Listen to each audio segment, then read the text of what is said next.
it's time to get some out. Hey, yeah, just two brothers, yeah, yeah. Come tune in, they got guests, they got others, yeah, yeah. President chat, they got talks like no others, yeah, yeah. Cause it's a family up in here, we love each other, yeah, yeah. Let's do this Saturday night, yeah. It's the Mizzle does show, yeah, the Mizzle does show, yeah. Mizzle does show, yeah, the Mizzle does show. It's the Mizzle does show, yeah, the Mizzle does show, yeah. Mizzle does show, yeah, the Mizzle does show.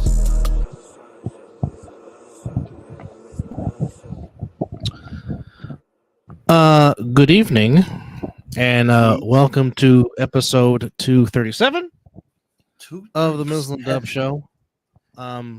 This will, it will be the usual funny show, but first, we must start, unfortunately, with some very sad news today, as we found out today that yesterday,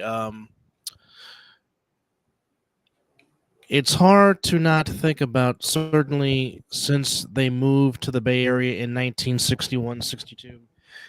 It is hard not to say the team, the Golden State Warriors, and not think about number 16, Mr. Alvin Adams, who played his entire 11-year career as a Warrior, came from Philadelphia to the Bay Area, was the second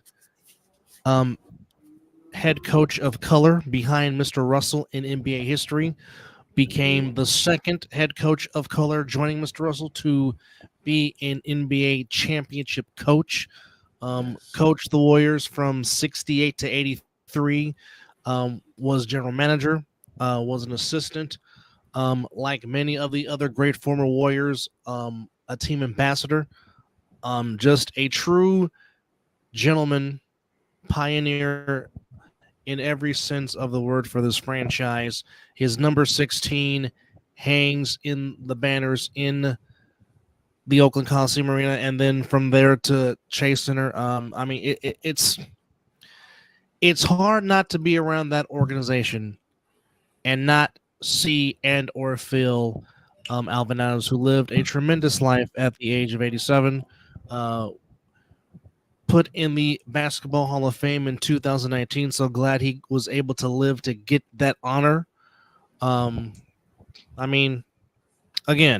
and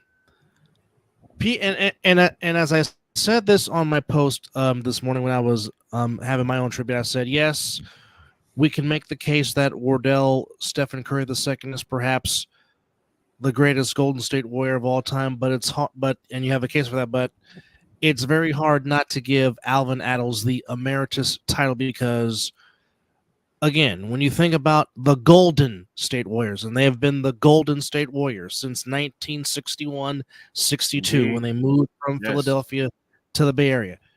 In the Bay Area era of Warriors basketball, it is hard not to say that name. And the first name that does not come to mind, if you are a Warriors fan from here, is Al Adams. It's just hard not to. It's hard not to not say that name. And remember, we this franchise has had greats. Wilt played there. Nate the Great, Mr. Thurman, another great ambassador for the Warriors. Nate Thurman, of course. Rick Barry, one of the greatest scorers of all time. Obviously, in our era, it's been Run TMC, Chris Mullin, Rich Richmond, Tim Hardaway, Latrell Sprewell, Baron Davis, Monte Ellis, and obviously this last decade that we had with, the three wise men, Steph, Clay, and Draymond, and now turning over to TDJ and Pods and Moody and Kuminga. So, but through it all, Al Adams was there. 64 years of his 87 years on this earth, he was in the Warriors organization in every capacity known to man that you can do on an NBA franchise. Certainly, for us Bay Areans, doesn't matter if you still live in the Bay Area or you don't, but for us Bay Area fans, it has been a tough year for us because we have lost some legends. We lost Jim Otto back in May, the original Oakland Raider. Of course, back in June, we lost Willie Mays. Then a few days after that, we lost the baby bull, Orlando Cepeda. And now we have lost in, and now we've just lost yesterday morning Alvin Adams at the age of 87. So I mean, it's been tough if you are a Bay Area sports fan, because I mean we not to sound like a homer, but I'm going to sound like a homer. Go ahead and do it, brother. Nobody honors their legends better than Bay Area sports teams, and I'll just say it like that. I mean, as much as we want to give the A's ownership crap, and rightfully so, they still do honor their legends. Of course, nobody honors their legends more like the San Francisco Giants. What they do for their players is stand on. Of course, we know what the Davis family has done with their players. The things that have done tell me of their players. Even though he's not the owner no more, Eddie DeBartolo still takes care of his former players. And I'm glad now that Jed York is finally understanding that, because for a time he didn't. But I also want to get your thoughts, but also, folks, joining us, he's no stranger to the program. No longer a guest. This is no longer a family guest. right here. This is just a fam coming Full on, fledged talking some fam. stuff with fam. From the All Pro Joffos, the one, the only, our good friend and buddy who we love dearly, the one, the only, Mr. Josh Bernada. JP, as always, glad to have you on the show. Gentlemen, your thoughts on the legendary career of number 16, the great Mr. Alvin Adams, who we just lost yesterday at the age of 87. Go ahead, JP. Floor's yours. I mean, you guys kind of said it, put the nail on the head. I mean, way too many legends are going. When you said Willie Mays, like my heart just broke again. Like I'm still 100%. not over that. You know, so it's rough, but you know that they lived a long, good, fulfilling, life. And of course, you can feel sad in the moment, but just at the same time, you feel happy because they accomplished so much, before they went. So it's a great time on this earth. We appreciate all the contributions while they were here, but now it's time to finally be able to rest and be with the man upstairs. So. Rest in peace, condolences to the family, and hopefully I don't really the rest of 2024 I don't want any more deaths at all, like period. I don't want any more legendary, like I'm done with 2024 at this point. We're getting into 3/4 of the way through, but yeah, it's protect it's difficult seeing it's difficult seeing these types of things, because again you grow up watching. You've seen the stories, and again, what you said, 60, how many years? 63 years? 64 years. He was 64 years. He was part of the Warriors organization. 64. That's unheard at least 2 generations right there. That's the amount of with one organization. That doesn't happen very often.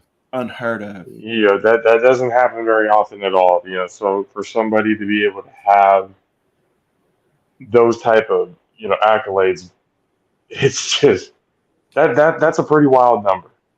That's a pretty wild number to be involved with one organization in any capacity. 64 years. That's and hats off.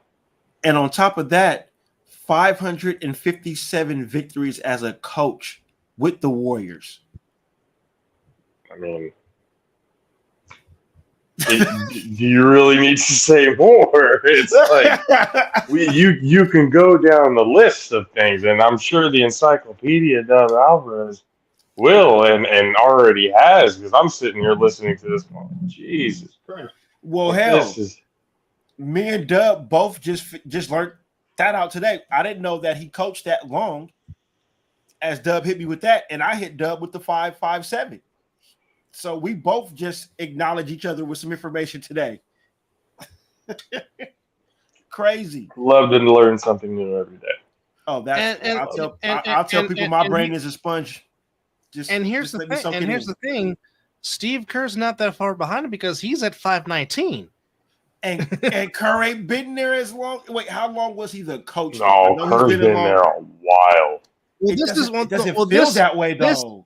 This upcoming season is Kerr's 10th season coaching the Warriors because his first coaching year was 14-15. Fucking decade. A decade. Yeah. It don't even feel that way. God, dude, like I feel old as shit. I was 22 years old when this whole thing started wrong. This is just 10 years and 4 championships later. My goodness. Wow. And I mean, for a long time, Al was the only guy that brought the Warriors their first Bay Area championship in 74-75 when they swept the then Washington Bullets. And we're talking about the Washington Bullets of Wes Unseld and Elvin Hayes, Hall of Famers in their own right. And the Warriors swept them. I mean, outside of Rick Barry, who was the star, it was really just a bunch of him and complimentary players. And the funny thing about that is, in the offseason, they traded Nate Thurmond to the Bulls to get 2 key pieces, and that helped, and that propelled them to winning the title. And we all know how, just like Al Attos, Mr. Thurmond was revered with the Warriors because he was one of the pillars of that team in the Bay Area. And I mean, it's just from being drafted by the team, playing with the team for 11 years as a player, then being the player head coach, then becoming the head coach, then the GM, then the ambassador, then an assistant coach when Don Nelson was here the first time. I mean, it's unparalleled. I mean, talk about lifetime achievement. Right? Definitely. Started from the bottom and worked all the way, like the jack of all trades, but master of all of them. Right. Yeah. Like that's rare. That's rarefied air. Any capacity that you wanted him in and whatever he could do to help serve, he did, and that's just a credit to him. But in case you're just joining us, this is episode 2 of the 7 of the Mizzle Dub Show. Double A, Mizzle, and JP from the All Pro Jaffos joining us, of course, talk about and celebrating the legendary career in life of the great Alvin Attles, of course, longtime Warriors head coach, played 11 years in the NBA, all Warrior. Right. Passed away. Yeah, you did. Passed away at the age of 87. So obviously, we know that the Warriors are going to have a big tribute in the home opener. You already know it. It's already in the works. Yeah. So the moment they got the information, somebody in marketing in that office was getting on board. Yep. Oh, without question. It might be the first home game. Ready. I wouldn't be shocked if it's the first home game. Oh, will be. Wouldn't be shocked. Without question. Without question. Well, gentlemen, this is officially. Oh, baby. This is the first weekend to where we will have football for the rest of 2024. Hey, so college football all the way on. College football starts this upcoming Saturday. We got 5 games on the state. JP, yes. One more time. Give one more time. Yes. He could almost cry. He might as well. Well, if we wouldn't get in trouble, the Hallelujah chorus would be playing right now. But we're not trying to get in trouble. Yes. Because obviously, like I said, I didn't know Wardell made people feel some kind of a way, but nonetheless, final. We got a whole damn page shut down on Facebook for putting Wardell on Facebook. Yeah. Who knew? Yeah. Who knew? But nonetheless, that would help. Yes. But interesting news going on in the world of the NFL. First off, we mentioned on the last show that Stephon Gilmore has signed a 1-year deal with the Vikings. Yes. 1 year, $2 million. Just announced 5 hours ago the longtime Arizona Cardinal linebacker Marcus Golden retiring after 9 seasons. The man had a very solid career playing for the Giants and the Steelers and Cardinals, but of course, mainly as an Arizona Cardinal. Of course, played with J.J. Watt the years he was in there. Also, Sean Payton going with Bo Nix as his number one quarterback. Who has, granted, JP, you look like you got something you want to say. Go ahead. But we're not shocked. Who the fuck else is he going to go with? Exactly. Who the fuck else is he going to go with? You are not wrong in your assessment. Not shocked. You're not wrong. However, even if it's been that might be one of like probably top 3 worst quarterback rooms in the league.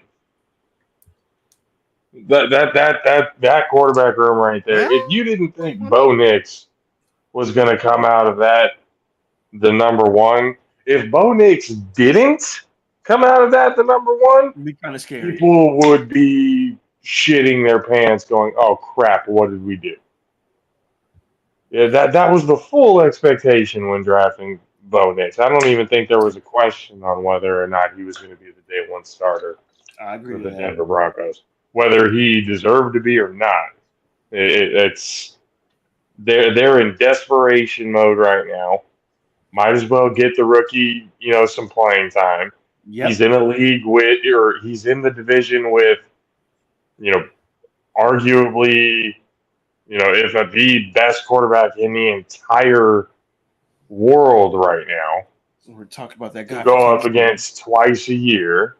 Yikes. He's getting experience, against teams that, maybe somewhere down the line, Bo Nix, he had a pretty good career over in Oregon. So it's not like he's a terrible QB, but it's going to take some time for him. And I think Denver, especially Denver's fans, need to, we do live in a lifetime right now where impatience is the way of life rather than patience. We want everything now. If we're going to invest everything now, then we want to see our results and our return on investment. But this is one of those cases where Denver, your management shit the bed for the next 5 to 10 years with that deal that they made with Russell Wilson. That whole thing just obliterated your franchise from the inside out. So you're going to have to take about at least 5 years of just being the absolute punching bag of the AFC West. That's just what's going to happen with the Denver Broncos for the next 5 years because of that whole mistake. And it's not like Pittsburgh won anything in this either. They're looking just as bad as the Denver Broncos. This might be the year Mike Tomlin doesn't have a winning season. Oh, can you imagine we do that? Not go against Mike Tomlin on this show. No. Can you imagine this? Can you imagine now? Because I hear that I try to listen to as much like the different radio stations. I listen to Pittsburgh, and most of the fans, blaming him for a lot of the failures and want him out anyway. But they are all with pretty much the set and reality of how the Rooneys run their organization. If he hasn't had a losing season, okay, that is impressive. That is impressive. He's a Super Bowl winning coach. Let's not, doubt all of that. He's still really young and has a lot of coaching ahead of him. But they've been wanting some sort of, at least the fan base has been wanting some sort of excuse to get Mike Tomlin out anyway.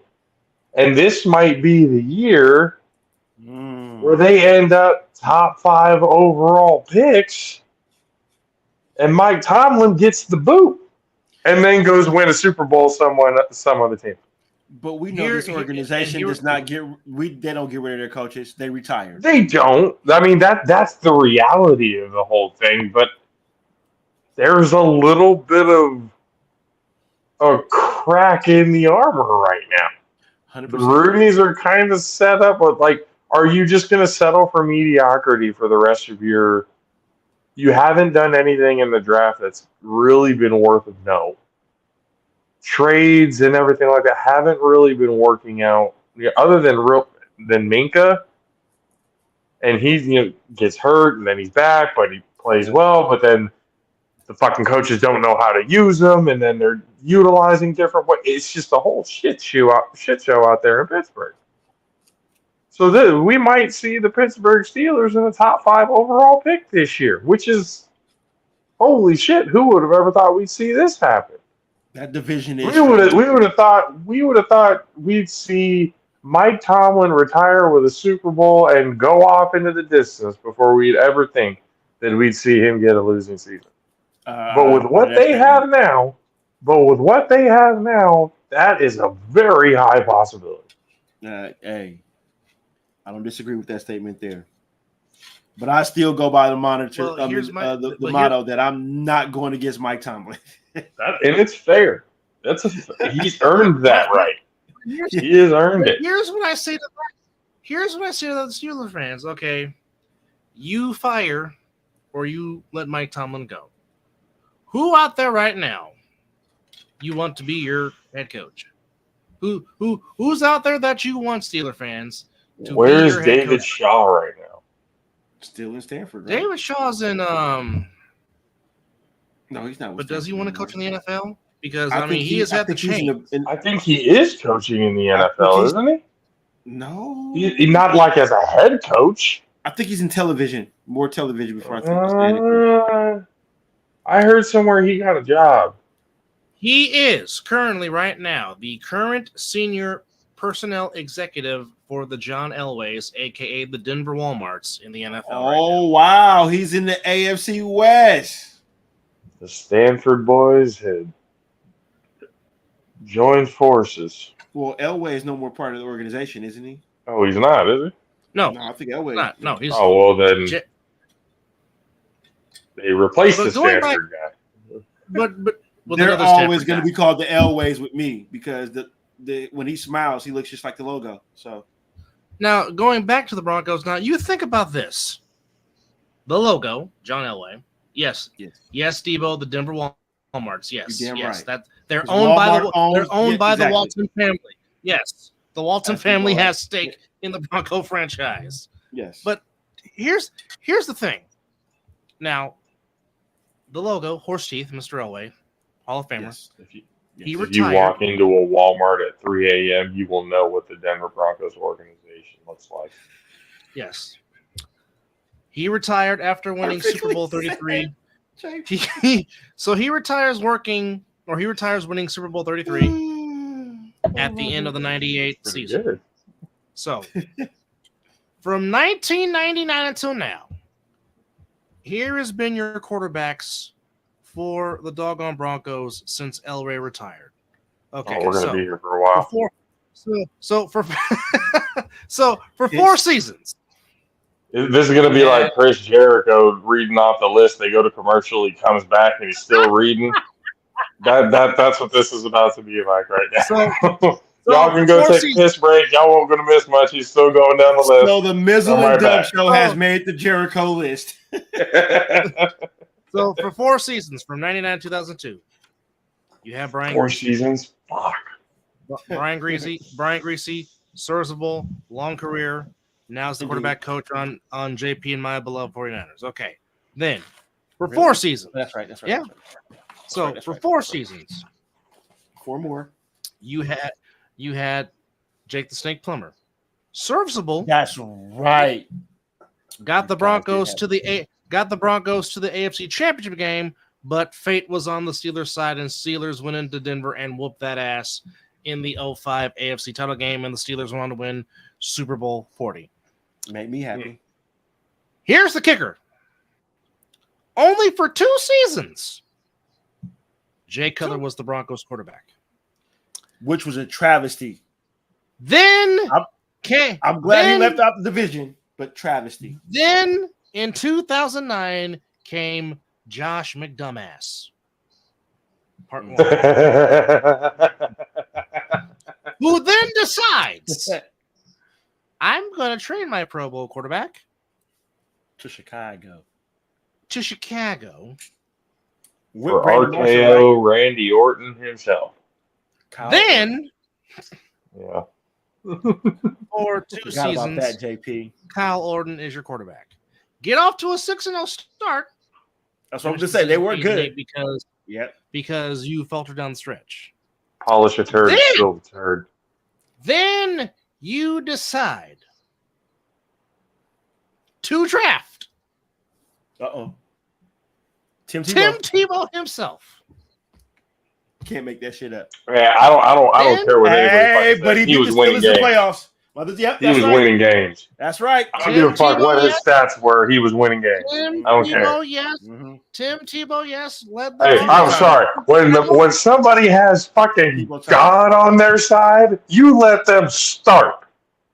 Doesn't matter what they look like, how they throw the ball, what the stats look like. He can have negative fucking yards. If he is on the field and you guys are winning, this is angels in the fucking outfield. That is what this is.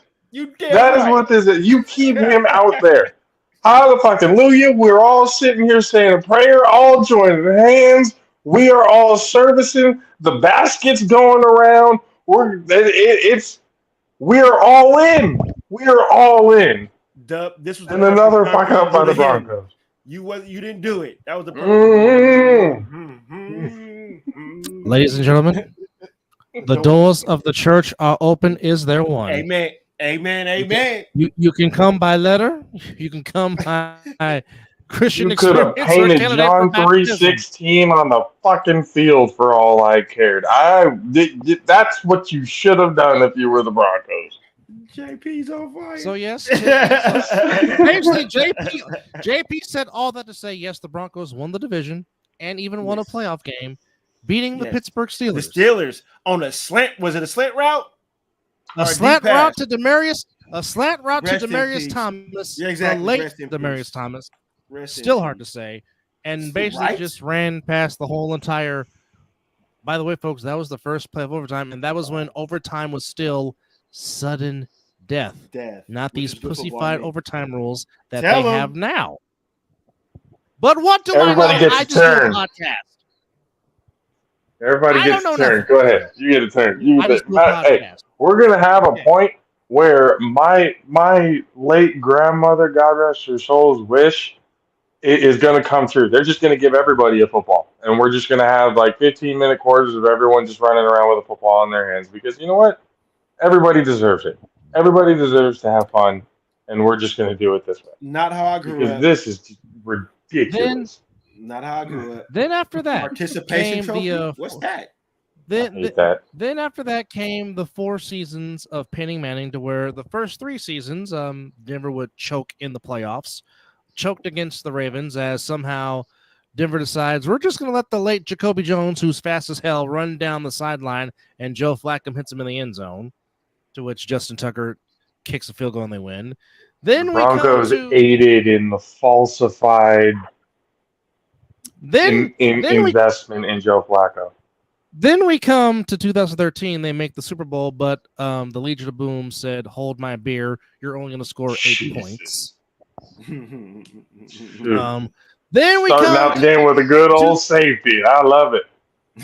Then we come to 2014, to where his original team, the Horseshoe, Andrew Luck and the Colts, come into Denver and beat them in Denver. Then comes 2015. Then it comes to 2015, to where Peyton Manning could barely throw the football, got benched for Brock Osweiler, but then Brock Osweiler lost the gleam. They reluctantly go back to Peyton, but basically Peyton Manning will be slurping on Von Miller for the rest of his life, because it was Von Miller and that defense that won Super Bowl 50. Certainly not the arm of Peyton Manning. You betcha. Then he retires. Then we go to 2 seasons of Trevor Siemian. Trevor Siemian. Yes. Then we go to 1 season after he had the miracle season with the Vikings. The Broncos signed Case Keenum Ooh. for one season. Then we go to Joe Flacco. Then That's right. Then we go to 2020, where we have Drew Lock, Jeff Driscoll, Brett Rippon. Driscoll. Then we come to 2021. I told y'all this is Chris Jericho episode. Teddy Bridgewater. Y'all thought I was kidding. The list. Teddy Bridgewater. Then Drew Lock. Oh, Teddy. by the way, let's not forget, they also traded spots to draft Paxton Lynch from Memphis. How did that work out? Then we come to last season and the season before that, and the failed experiment that is Russell Wilson. Oh, baby. And then Russell Wilson was a panic grab. Then they decide to sign Jared Stidham, the former Auburn Tiger. And now they decide to trade up and put their marbles in Bo Nix. Now, again, to credit what JP said, Bo Nix had a very fantastic career once he transferred from Auburn to Oregon and learned how to throw the ball in Oregon. Now, there were some questions about his accuracy issues. That was the big red light in his draft video. Obviously, he looks like a taller Baker Mayfield. Ooh, that's what he kind of reminds me. I wish Kay was on the show right now. That is a pretty good analogy. He's kind of he's like that chubby looking quarterback. You know, has a pretty decent arm that can run and everything. Like he's like a taller Baker to me. That's what he reminds me of. I don't disagree when I watch him play. Oh, like, this is what Baker wishes. The height he should have had. And not to mention, they also traded for Zach Wilson. So there's that also. I totally forgot about the Zach Wilson move. God, hide your mothers. That is your Denver Broncos quarterback lineup since the logo, John Elway, retired after winning Super Bowl 33 in January of 1999. It's not been good for Broncos country. Yes. God, I was 16 years old. Earlier than we were 16. Fucking we won. We were sophomore. We were sophomores in high school when John Elway retired from the NFL.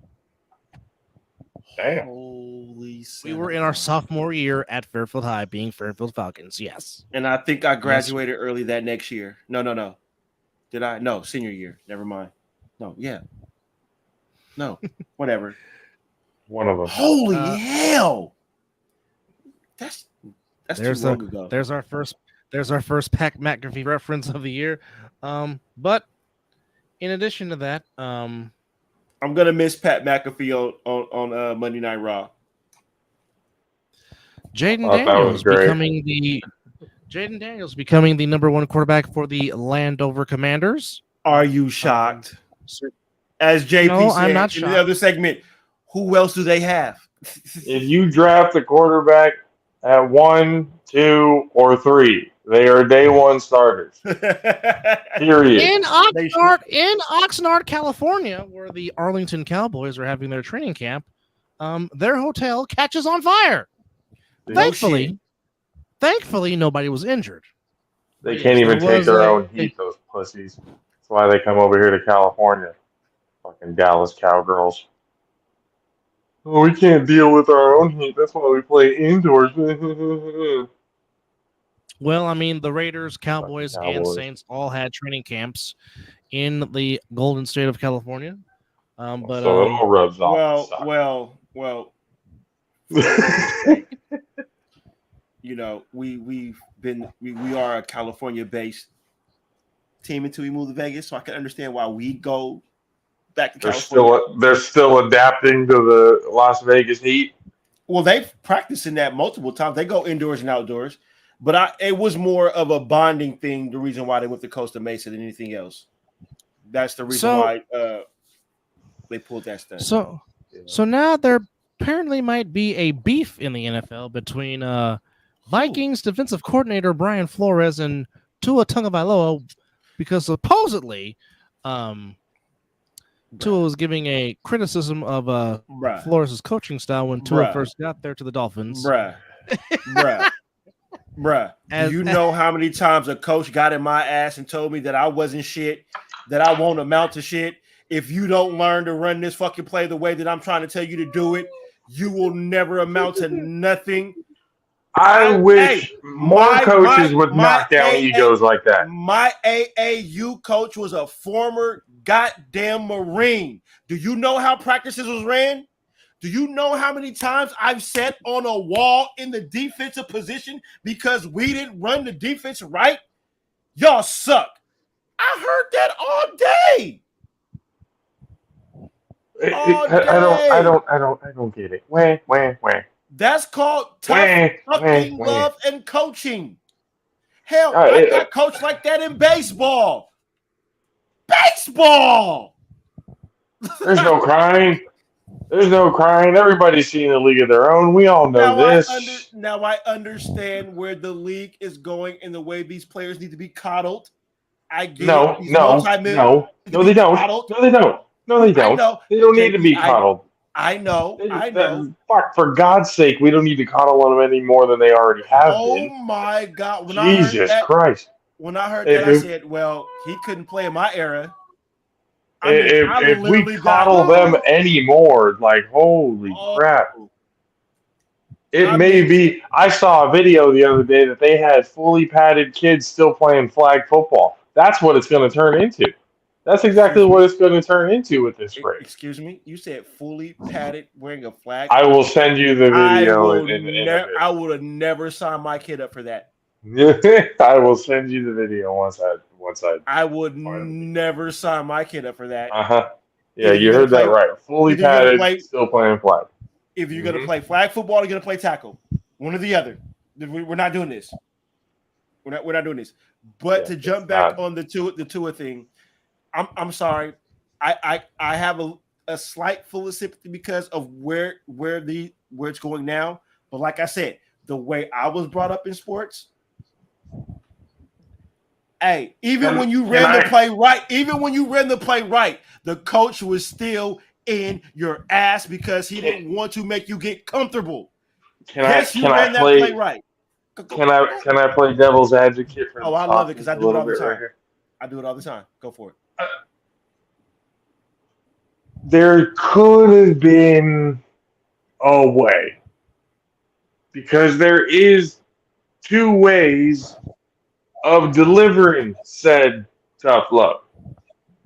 Okay. There is a time and place for said tough love. This is true. We all know the difference between tough love coaching and being a dick. I love it. We all know the difference. It's not a very hard line to see. There's a dickhead coach, and then there's a tough love coach. We all know the difference. Now, if Brian Flores, I wasn't there, I didn't see it, I only have Tua to go off of this. 100%. He's saying like, "Oh, you're not good enough. You don't deserve to be." It could have been a very militaristic standpoint of, again, knocking down your fucking ego for you to think that you're a lot better than what you are. You need to calm the fuck down, get the basics right, get the shit together, understand what needs to go down, and do what needs. Or he really thought, you know what, motherfucker, I didn't want you. I wanted somebody else. Which is true. I'm just gonna make your life fucking hell. That happens too. That happens too.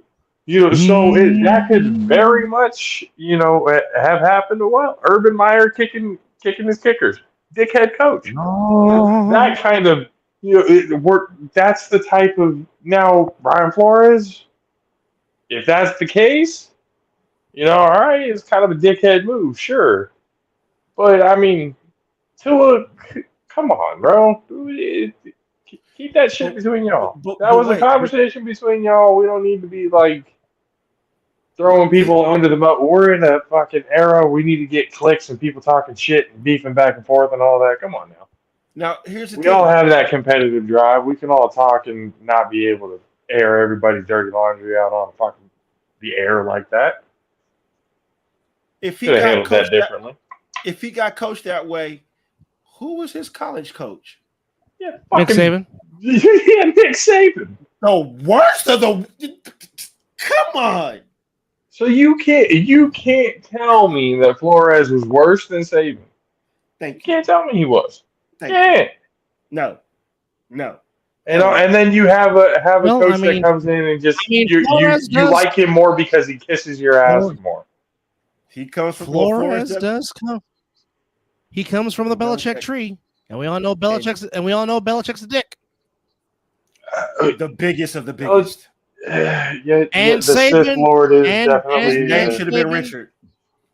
And Nick Saban was on Belichick's coaching staff in Cleveland. You notice all of Belichick Belichick's was a- coaches, like if they go and be successful anywhere, it's nowhere but college. They're never successful in the NFL, but they're pretty good in college. Nick Saban figured that out, going, I ain't gonna cut it here in Miami. I'm gonna go to fucking Alabama and just win national titles out there and pop out first rounder after first rounder after first rounder after first rounder.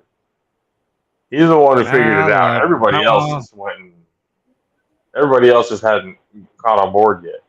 It's like Bill Belichick. It's that argument of, is he really considered one of the greatest coaches of all time? Because one, look at his coaching tree.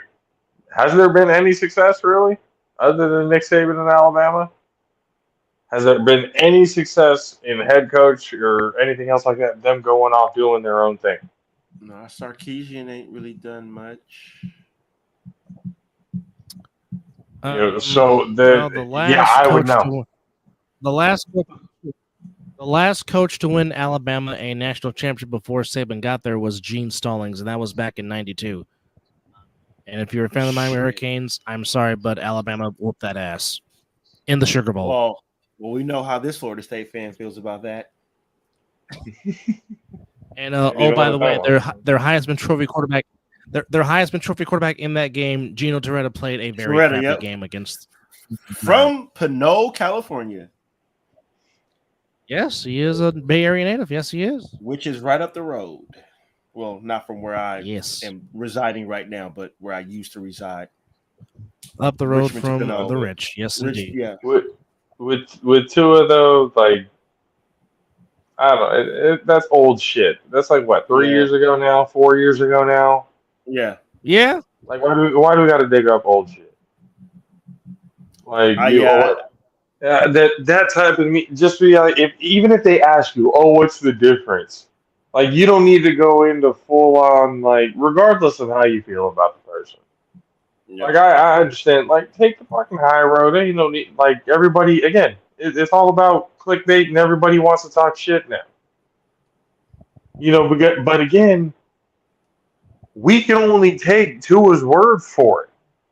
Yeah, we haven't heard Flores come out and say anything about, about the situation. Again, it's a coach and a player. Why does that need to be? If anything, Tua made himself look soft. Ooh. If anything, if you have a difference with the coach, just say that. There were differences. It just didn't mesh. Yep. Nothing really to it. It just didn't click. And then when Daniels came in, things started meshing well. But when you say it like that, and like you suck, you don't belong to be here, and then I have another coach come in and say, oh yeah, you deserve to be here. Yeah. Like it makes you look soft. Yep. It makes you look like you can't handle tough constructive criticism. You guys are getting paid millions of motherfucking dollars to play a child's game. And you can't take a little bit of constructive criticism. 100%. Take it instead of taking it like, oh, he's being an asshole. Take it and go, you know what? I'm gonna prove his ass wrong. And that's probably what he wants you to do to begin with, to prove him wrong. Well, this was courtesy of the Dan Le Batard show, which Tua Tagovailoa was on Dan Le Batard, and this is what he said. He said, to put it in simplest terms, if you woke up every morning and I told you that you suck at what you did, that you don't belong doing what you do, that you shouldn't be here, that this guy should be here, that you haven't earned this right, Tagovailoa said on the Dan Le Batard show. Then you have somebody come in and tell you, dude, you are the best fit for this. You are accurate. You are the best, whatever. You are this, you are that. Then the title of the article is the title of the article says from the Score app says, Tua compares Flores to McDaniel. Imagine being told you suck every morning. Now, I will say this right here and there. I think Brian Flores is a way better coach than Josh McDaniels.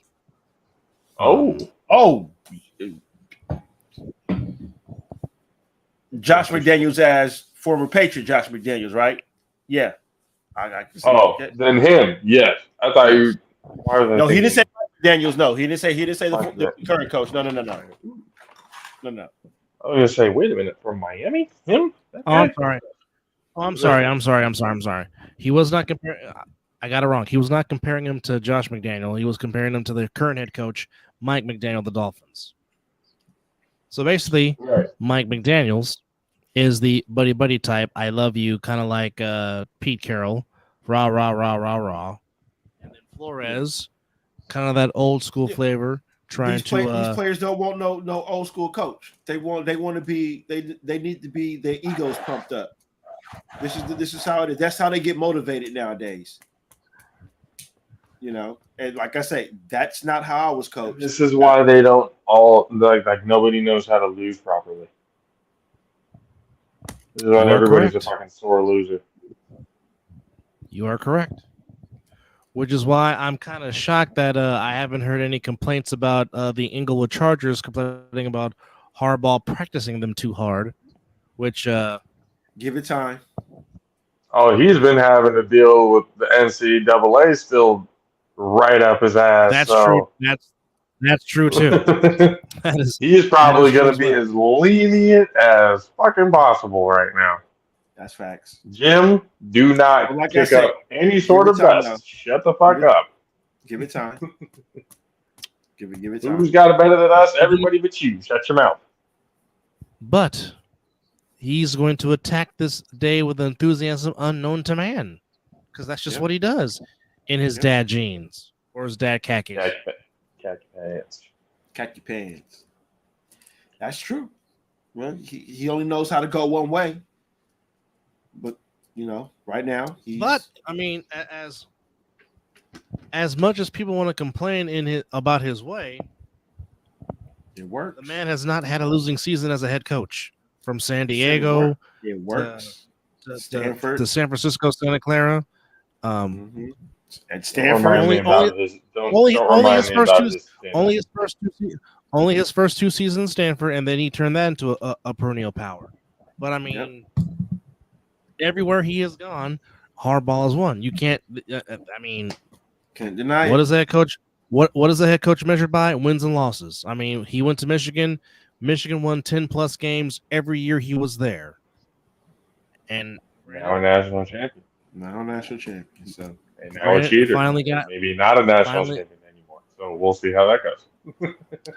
Yes, we will. But we do close out preseason or BS football or scouting football, as we like to say. It closes out the rest of this week, starting tomorrow. Yes.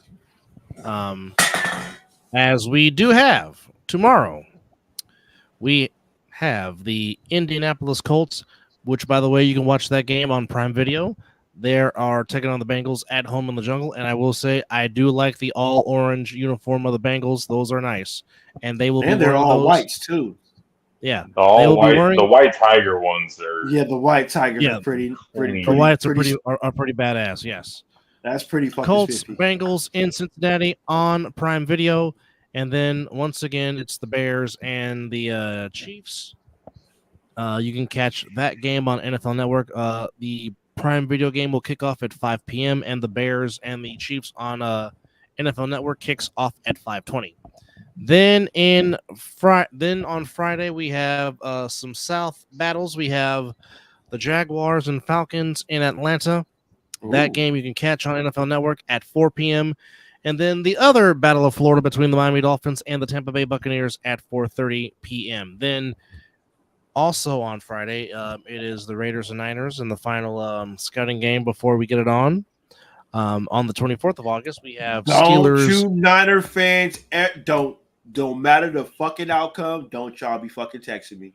I don't give two shits about this outcome. Don't do it. It's preseason. Who cares? I will. Who's really talking? I will slightly embarrass you. You'd be I will be do surprised. Exactly. All right. Really talk about preseason ball. JP, Yes, they do. If I gotta mention it on our show, I will slightly embarrass you if you try to text me with that shit. Or even it's I'm not saying you. Okay. I know where you stand. Lions. And now here comes 2-5 now doing I this know crap. I need to take a shot because remember on one of the previous shows that we did say we was gonna have a drinking game. Every time Dub says nonetheless, you gotta tip one back. Am I lying? 2-5? You said it multiple times on this show. Stop it. I'm talking about tonight on this show. I have not said it. No, you have. If I'm sitting here saying it, that'd be a hell of a drinking game. Exactly. See, look, 2-5 agrees. He was on anyhow. See, yeah. If I didn't mention that, you'd have said nonetheless. I promise you would have. Anyhow, I was gonna say I can go grab one and try and play this game. We'll see how the night goes. I'm off tomorrow, so we'll see. Dear God. Steelers Lions at 10 a.m. on NFL Network. Bills home against the Panthers. Ravens at the not so frozen tundra of Lambeau Field. Then we got the Inglewood Rams taking on the Houston Texans. The Minnesota Vikings taking on the Philadelphia Eagles. The Inglewood Chargers taking on the Arlington Cowboys. The Battle of East Rutherford between the East Rutherford Jets and the East Rutherford Giants. Of course, Cowboys and Chargers. That's at 1 p.m. on NFL Network. 4:30 p.m. on NFL Network. You can catch the Battle of East Rutherford. And 7 o'clock on NFL Network, you can catch the Browns and the Seahawks on NFL Network. And then Sunday to close out the final week of BS football, we have the Tennessee Titans taking on the New Orleans Saints. That's at 11 a.m. on NFL Network. Then we got 2 games after that, one on CBS and one on NBC. CBS will have the Broncos and Cardinals at 1:30 p.m. at Mile High. Then at 5 p.m. we have the New England Patriots taking on the Landover Commies, the Landover Commanders, and that rounds out your preseason crap. And then that means it's time to finally get it on September 5th with the Ravens and the Chiefs, and then Friday with the Eagles and the Packers in Brazil. So wait, no. Yes, We have football Thursday, Friday, Saturday, and Sunday. Correct. And then Monday. And Monday. Wow. Yes. And then we have also for our friends, our neighbors up north, we have Canadian football coming up. We got tomorrow. We got a real good matchup tomorrow as Mizzle's beloved. The Grey Cup, eh? Mizzle's beloved Argonauts take on the Saskatchewan Roughriders. Argonauts. What made you pick the Argonauts? When Raheem Ishmael, aka Rocket Ishmael, went there. All right, fair enough. Friday is. I was just thinking about what made you pick one of the fucking best dynasties in the entire Canadian football league. Hey, as you see, it was no fluke. I gave you the full-fledged name of that player. That comes tomorrow at 4:30 p.m. Friday at 5:30 is the Hamilton Tiger Cats, who just fired their head coach, taking on the Winnipeg Blue Bombers. That's at 5:30. Then on Saturday, the comeback story that is Jeremiah Masoli, who led the Red Blacks to a comeback victory at the expense of my beloved Calgary Stampeders. They take on the BC Lions on Saturday at 4 p.m. And then Sunday, the defending Cup champions. The Alouettes de Montreal takes on the Edmonton Elks in Montreal. That's at 4 p.m. And you can actually catch that game on CBS Alouettes. Sports Network. And you I'll can be catch the watching. Tiger May I ask, Cats and what Blue is an Bombers. Alouette? So you can catch the Tiger Cats and Blue Bombers on CBS Sports Network on Friday, and then Sunday you can catch the Alouettes and the Elks also on CBS Sports Network. But if you want to watch all 4 games, you can go to the CFL website, click on CFL Plus. It is free, and you can watch all 4 games of the CFL. CNFL, Smart. take some lessons from the That is Canadian smart. Football League. Yeah, that's Take some lessons. That is. Because guarantee you their viewership is like, pew. Mm-hmm. They get it. They understand it. But that In that other- little onside punt thing is weird, though. I'll tell you that. That is a interesting little play right there. the 1 point punt, that's that's a very unique rule that they bring in there for the CFL, but nonetheless, You know how it has worked for them. It has worked for them. The wide end zones apparently seem to work for them. But there you have it. Extra length in the Yeah, field. fucking field. That's true too. That is very true. But nonetheless, we are upcoming to Ah, college Bingo! Saturday. There it is. let me get some. Yahtzee.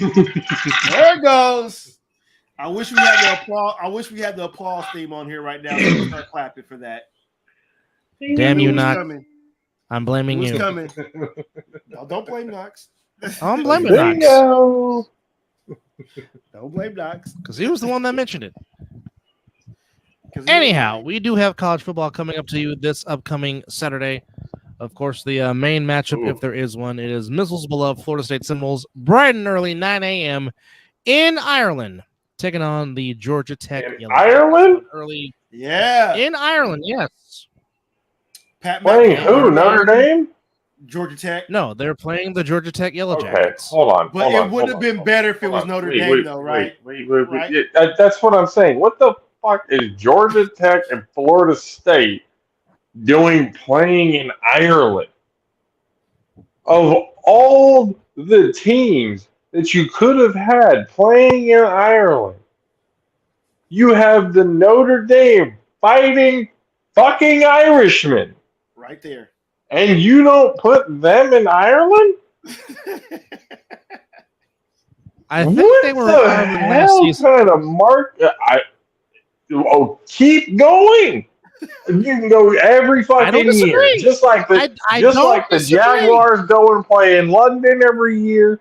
The Yeah. fucking Fighting Irishmen of Notre Dame can do the same goddamn thing. I don't disagree with that statement right there, JP. Not at all. That makes Georgia Tech and Florida State in Ireland. What the fuck kind of shit? What kind of failure in marketing? You know, whoever made this, you know what would be great to show the people of Ireland? Florida State and Georgia fucking Tech. That was the first thing that popped into somebody's mind when they made the schedule to go and show college football internationally. Holy shit. This is why flag football made the Olympics first. That type of marketing bullshit right there. Oh, baby. Just terrible. I Absolutely terrible. We have Failed no- opportunity at all ends. We did have come not full think circle. about.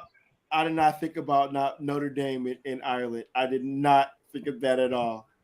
That should be the only team to ever have a permanent stay in Ireland. I do not disagree with that statement at all. Oh man. Jesus Christ. You know how much money they would make? Hell, play half the fucking season in Ireland. I don't give a shit. But that whole Yeah, they dropped the ball on that one. whole opportunity, They opportunity there. They definitely dropped. And they can go out there in the all green unis. Ooh. with the gold, with the Gold helmets. the gold helmet. No logo, just the straight gold. See, No hey, need to wait. go anything crazy. I see. Wait, JP, they could have just hired you right there for that marketing right there. I got ideas, people. I've been trying to tell y'all. This is where the Notre Dame fight song should be playing right now. Some of this shit is common sense. No, don't do that. Don't do that because we were trying. I said should be. Keyword should be. Okay. I didn't say I'm gonna play. I didn't say I was. If I knew it, I would hum it. This is almost how like JP made that. Somebody get Manti-Te'o in here.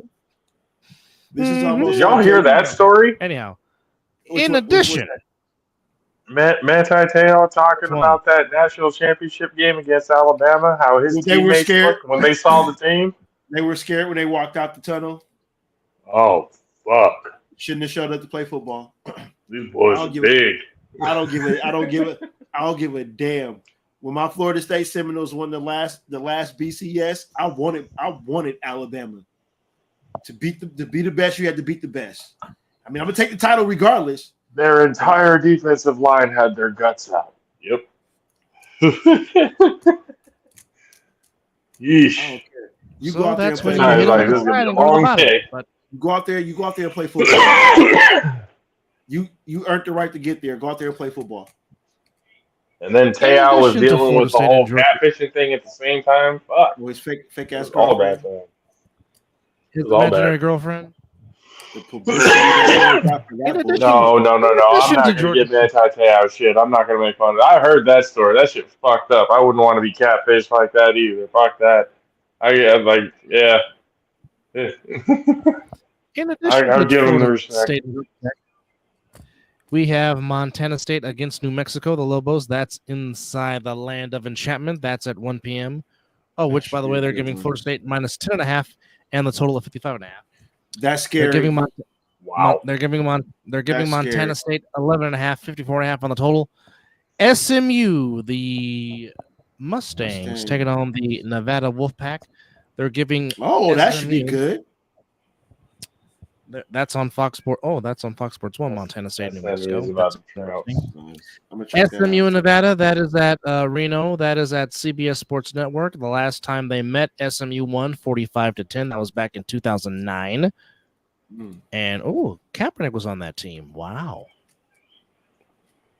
Long time ago. Long You know, time ago. if I'm not going to go check out Aliens on Saturday, I'll be sitting right here watching a ton of college football. Hey, that's a great movie. I'm just telling you right now. Oh, you saw it already? Yeah, I saw it with my wife and her sister already. Nice. Which, by the way, On Saturday. happy anniversary, Predators. Oh, Happy Yes. anniversary. Happy anniversary. Yeah, man. That's awesome. Hey, I like the in- proposal area. That was awesome. That was nice. Yeah, we did it in Monterey on her Perfect birthday. place. Oh, yes. Perfect. Yeah. Perfect. Hell So, yeah. in the nightcap, in the islands of Hawaii, it will be Of Delaware course, State Of course, Hawaii. taking on the Rainbow Warriors of Hawaii. And then So where are they all playing? comes Did you say again on- Delaware State. Delaware State, where John Taylor went to college. Man, Oy. that's like Cal playing UC Davis. But UC Davis did beat Stanford. That's almost unwatchable. It's almost unwatchable. Yes, Deb. I know. I watched that game. No, we were saying that for the viewers that didn't know. I'm not okay. wasn't saying that like you knew, like you didn't know. I know we talked about it. But Thursday on the 29th, we got some more lovely, wonderful football for your college needs as we got Howard taking on Rutgers. We got New Hampshire taking on UFC. We got North Carolina A&T, which, by the way, was the college that Al Addles went to, taking on Indeed. Wake Forest. We got Central Connecticut State, the Fighting Kniffs, taking on Central Michigan. We got Western Carolina taking on 24th ranked North Carolina State as Orange Cassidy makes his first appearance on the Did show you for just the say first King Kniffs? You found a way to The- snuck that in. You I sneaky son of a was bitch. like, what?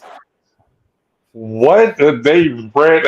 Do what everybody else does if you can't find a name. Go with like a bulldog or something. Fuck, how many team names are the same? Like are generic as shit. You went with that. King Kniff from Connecticut. So now Well, we Wow. know the team. Well, actually, the Central Connecticut State mascot is actually the Blue Devils. Okay, that's better. Yep, really don't like them any further. It's a little bit better. So the Fighting King Kniffs it is. Still a fucking mouth. Oh gosh, snuck that in there twice. I only said the name. I didn't do the voice. Good grief. I will shut the show Didn't down need and do to. that. I will Almost like we heard the voice even though it didn't come out. right. I pictured it. Y'all are horrible. We will hear Anyhow, a straight pause. Western Carolina taking on 24th ranked North Carolina State. You can watch that on the ACC network. Of course, first Which I have. year of the Pacific/Atlantic Coast Conference. Wait, Nothing says Atlantic Coast. it's the pack what? 2? 2. Act 2. The Pac-2. The I Beavers grew and up the when it Cougars. was the Pac-10. Correct. I Correct. knew when it was the Pac-10 before it became the Correct. Pac-12. Hey, what? Didn't Pops tell us it was a Pac-8 at one time? It was, yes. Yeah. I knew Actually, the They Pac-10. need to make the Mountain West and the Pac Combined. I agree. combined. Fuck it. Not fucking around. The Pacific, Yeah, fuck it. the Mountain Pacific West. Hey, it's better than the Pacific fucking Mountain Pac-2. Sheesh. Hey, but you got some great mascots for that Pac-2, the Beavers and Cougars. All right, there you go. Oh, okay. Spartans all right. too, the Mountain West. Fordham takes on Good old Bowling Fordham. Green. We got Lafayette. We got Lafayette taking on Buffalo. We got Jackson State taking on Louisiana Monroe. We got Discany taking on Toledo. We got Arkansas Pine Bluff taking on Arkansas. So it is Arkansas Bluff. on Arkansas crime. Coastal Carolina taking on Jacksonville State. Southern Louisiana taking on Tulane. In prime time that you can catch on Fox Sports. That's big time Fox, folks. North Carolina taking on Minnesota in Minnesota. The Tar Heels taking on the Gophers. Northwestern State taking on Tulsa. Alcorn State taking on the University of Alabama, Birmingham, UAB. This is all on Linwood. Thursday. All on Thursday. Linwood taking on Kansas. Missouri State taking on Flipping number around the TV. 11th ranked Missouri. There's no way you're going to be able to watch all of these games at the same time. Unless you're in Vegas and you're at the sports bar and they just have everything on at the same time. Yeah. Right. North Dakota State, a powerhouse in Division II, heads to Folsom Field to take on the Or Colorado they changed the Buffaloes. name You of can the catch conferences. That will be on ESPN at 5 p.m., and they're only giving Colorado 9.5. Eastern Illinois taking on the Fighting Illini of Illinois. And near and dear to JP's heart, it is the Hornets of Sacramento State taking on the Spartans of San Jose State. That is on Thursday at 7 p.m., and you can actually catch that was gonna game be fun. on True TV. So I might have to put that in my ear. So I just realized, or I just found out that TNT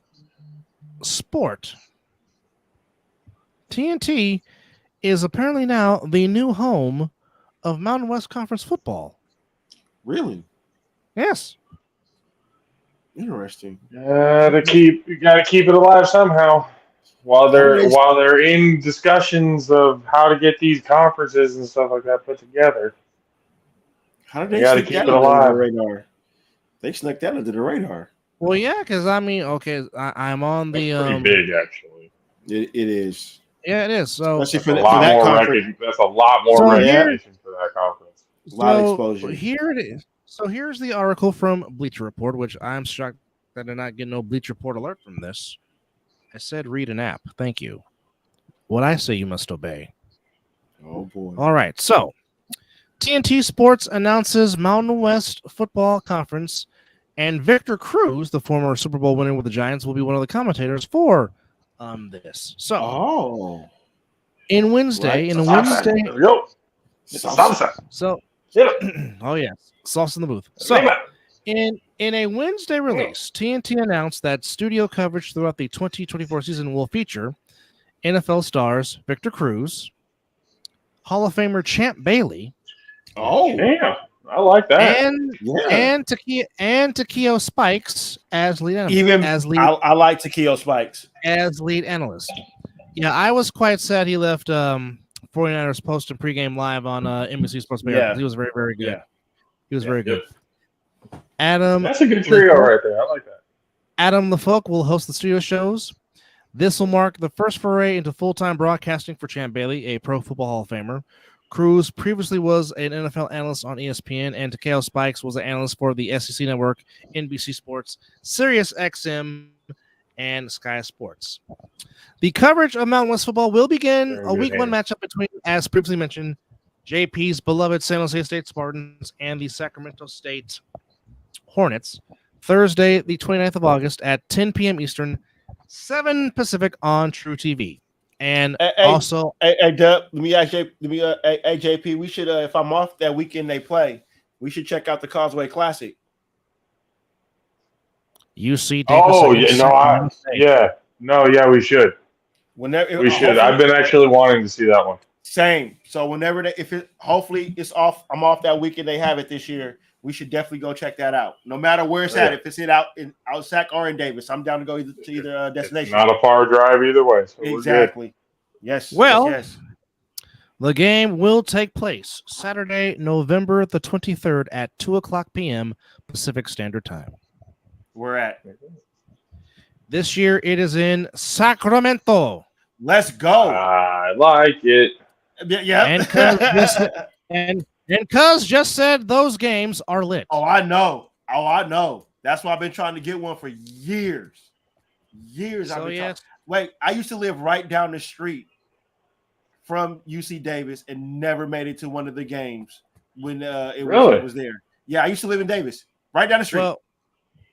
Well, he never went. He never went to a Causeway Classic, but we did go to one UC Davis game, and they beat the crap out of Idaho. Keelan Doss just kept getting wide open all day. It was a great game. He was wide open. Shit that day, but it was a good game. But it was a lot of grassy knoll on the grassy knoll. Yes. But I would like to sit in the stands in the 10,000 seat stadium. But yes, it will be at the Hornets Nest. It will be at Hornet Stadium in Sacramento at 2 p.m. on November the 23rd. So get in there. Yeah, let's get there, JP. Oh yeah, get in there. Get like the chopper. So sounds good. It will be Ari Wolf on play-by-play with analyst Darius Walker and Jared Greenberg reporting and calling the game. In week 2, it will be JB Long play-by-play and Mike Golick Jr. on the analyst. So let's go. TNT is back in the college football game since 2006.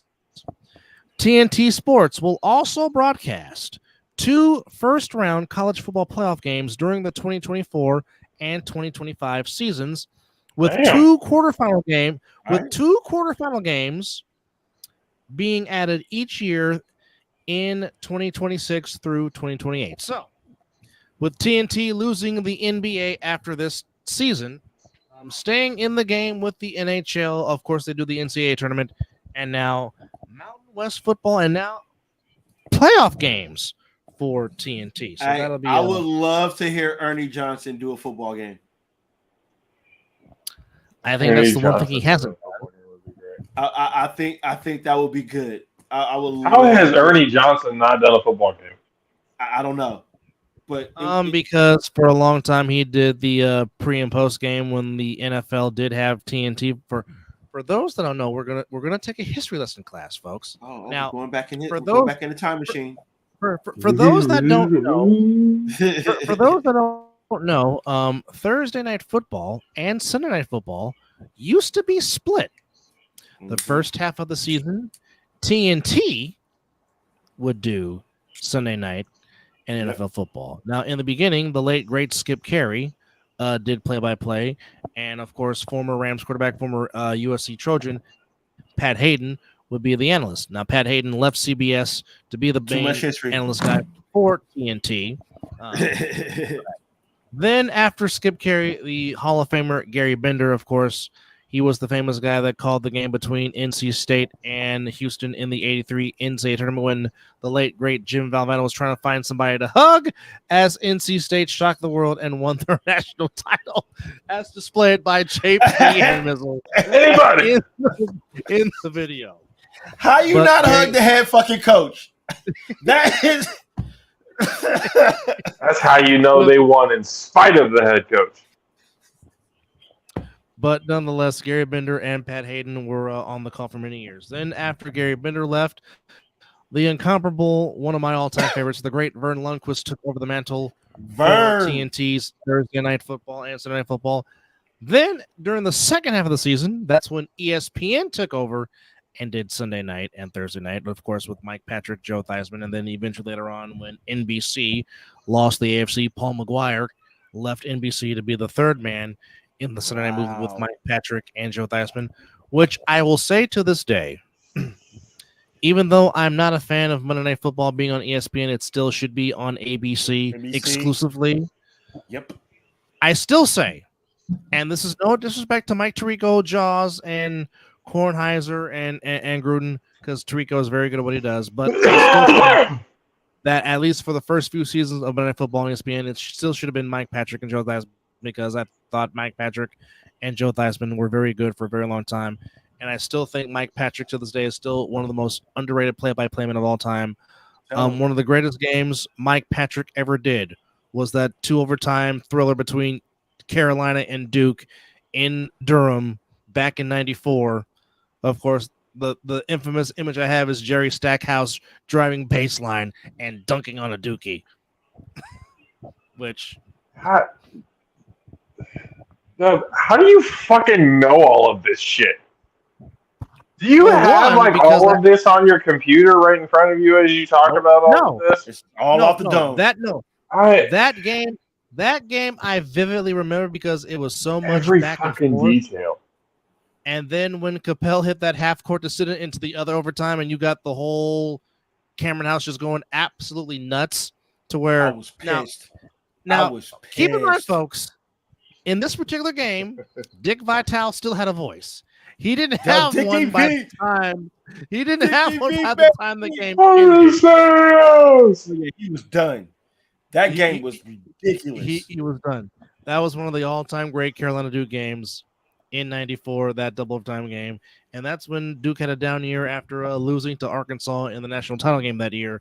And I mean that Carolina team was stacked. You had Rasheed Wallace. You had Stackhouse. Yep. You remember this shit like as if they're all key memories in your life. Like everything meant something to you. Like there was something close and personal with every single sports thing that has happened.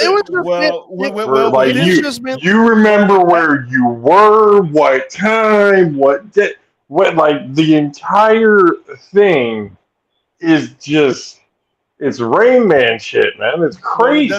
It doesn't also help that his brother's a Tar Heel fan, so we probably were either watching together or I was damn near on the phone with him. Oh my god! Just one of the two. Key memories. Well, and you just pick and choose every day. I'm just gonna pop this random fact out of my head and throw it to everybody who didn't know what the fuck was going. Because I'm talking about Mike Patrick, and that was one of the best games Mike Patrick ever called. During his long tenure with ESPN, in addition to doing but you talk about it like it sounds like you were there, like you were right next to, like you were in his pocket when it happened. Like that's the amount of detail that's crazy about it. I wish I was, but I can't say that I was there because I wasn't. I wish I was, but I mean it again. I'm just paying kudos to Mike Patrick because, like I said, he's very underrated as a play-by-play man. A lot of people don't know that for a long time. He was the voice of the College World Series when they were in Omaha at Old Rosenblatt Stadium. He did the College World Series for a long time. Those are fun. when ESPN started airing the Home Run Derby, he did the first one. It wasn't Chris Berman, it was Mike Patrick. Don't remember that one. That was the one in Baltimore where Although Chris Berman made it fun.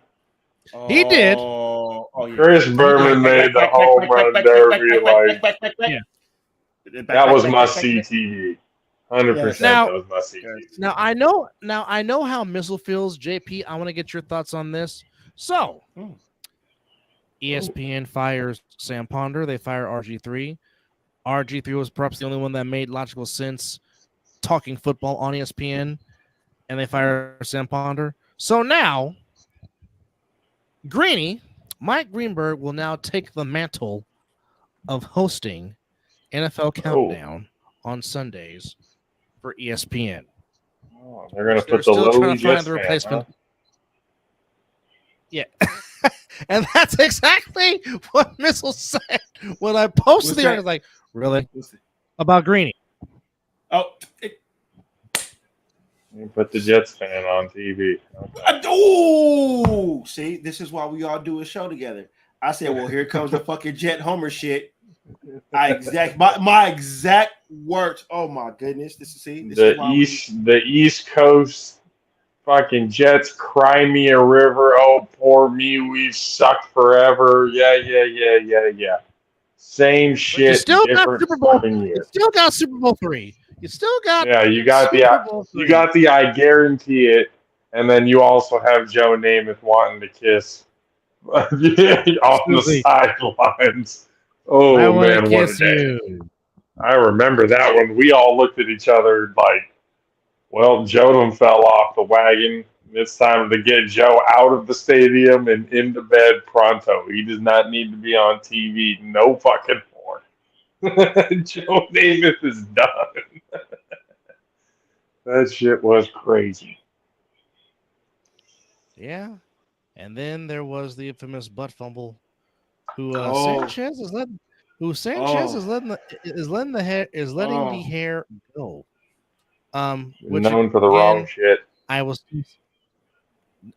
To which I will still say, and this is just me, I'm not speaking for anybody else, I'm only speaking for me, but for me, I am still not looking forward to hearing Tom Brady in the broadcast booth. I don't care.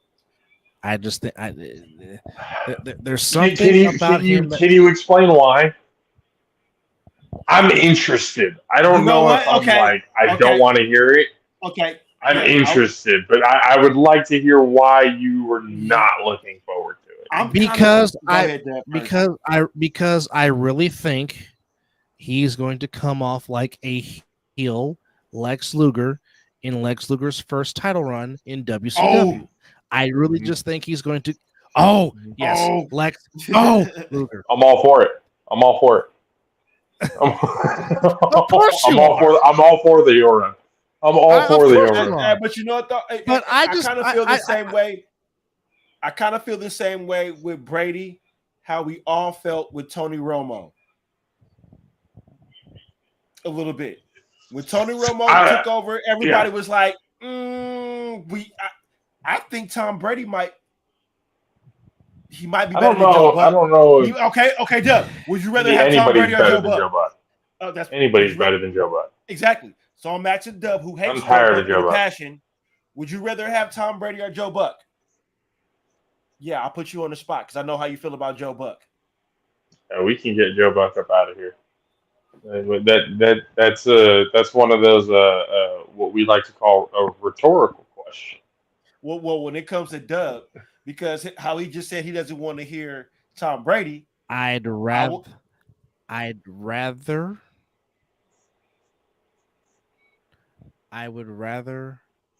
listen to I glued my balls to my butthole than to listen to Joe Buck. I'd rather listen to that song than to withstand another season of Joe Buck behind the microphone. It's a catchy song. I just think it really is. I just think, well, cuz if you want to come on and talk about that, yes. Wait. Just read the private chat. Okay, there we go. All right. So I just did, asshole. Okay. Anyhow, hey, that's Mr. Asshole to you, sir. Okay, here. Okay, Billy Gunn, calm down. Is it Anyhow, true we really could have had CJ Stroud? Yes, you could have had Yes. CJ Stroud. Yes. yes, Josh but McDaniels no. vetoed it. Josh McDaniels vetoed Yes, it. because he wanted Brian Hoyer and Garoppolo. Hoyer and James Richard Garoppolo, who is struggling in Inglewood in They Rams were camp. ready to pull the trigger on the trade. It was ready, set, and go. Mark Davis approved of it, and McDumbass came in there and said, "I don't want it." Because and he the, got and the GM agreed with his head coach. Because he had a man crush on Garoppolo, who could not. Garoppolo just gave him that look, and he said, "Yes, I'm going with you." Garoppolo made the moment on Monday Night Football that I never ever wanted to see a star receiver do, especially Devontae Adams. That man went on that sideline, slammed his damn helmet, and showed the wrong kind of emotion. And I literally just texted up. I said, I never want to see that again. I can't. And thank goodness. Now you know what everybody in San Francisco knew about Jim. Well, I knew about that too. Yeah. I didn't need. Hey, I seen enough. Them hospital. I'm glad y'all got to experience the bad end. Like, we got to experience the shit end of the stick. You guys got like the real shit end of the stick when it came to Jimmy G and his. I don't even think he's good enough to be in the XFL right now, or the United Football League right now. Oh, you went there. Hell, I don't even think he can do in the A7. I don't even think he can survive in the A7. Oh, he can't run, so no. Exactly. He can't run. Yeah, no, he would get eaten up in the A7. Yeah. Jimmy Garoppolo 100% would get eaten the fuck up in the A7. And I don't even think it would be a conversation. Well, AJ would have a fun day with that. That is for certain. Well, Pat, they're a little late, but hey, I'm glad they're on board. It really would have been interesting to see what that would have been like if CJ Stroud was in silver and black. Could you imagine CJ? Okay, I'm gonna stop. I don't want to make Mizzle mad, so I'm not gonna stop. No, there's nothing. There's nothing I can do about it. I'm not gonna get mad. It's over said and done. The only thing that I can be pissed off is that that's the reason why I did not want Josh McDaniels nowhere near that organization, because that's the same fucking bullshit he pulled off in Denver. We didn't. You know what I'm saying?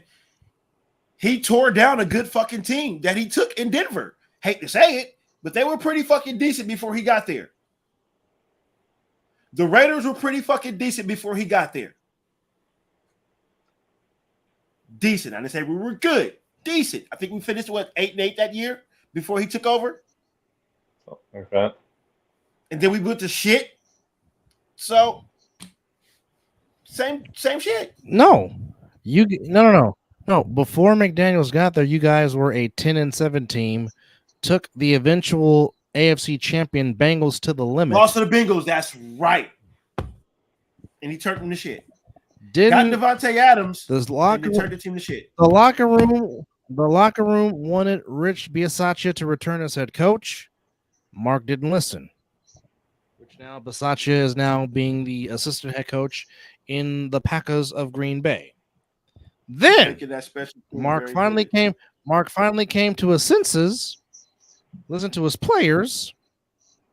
Thus, they played hard for Mr. Pierce, and now Mr. Pierce is getting to implement his own program in Las Vegas / Henderson. I think this will be the first year that this stadium has been built that you will see more Raider fans in that stadium than opposing team.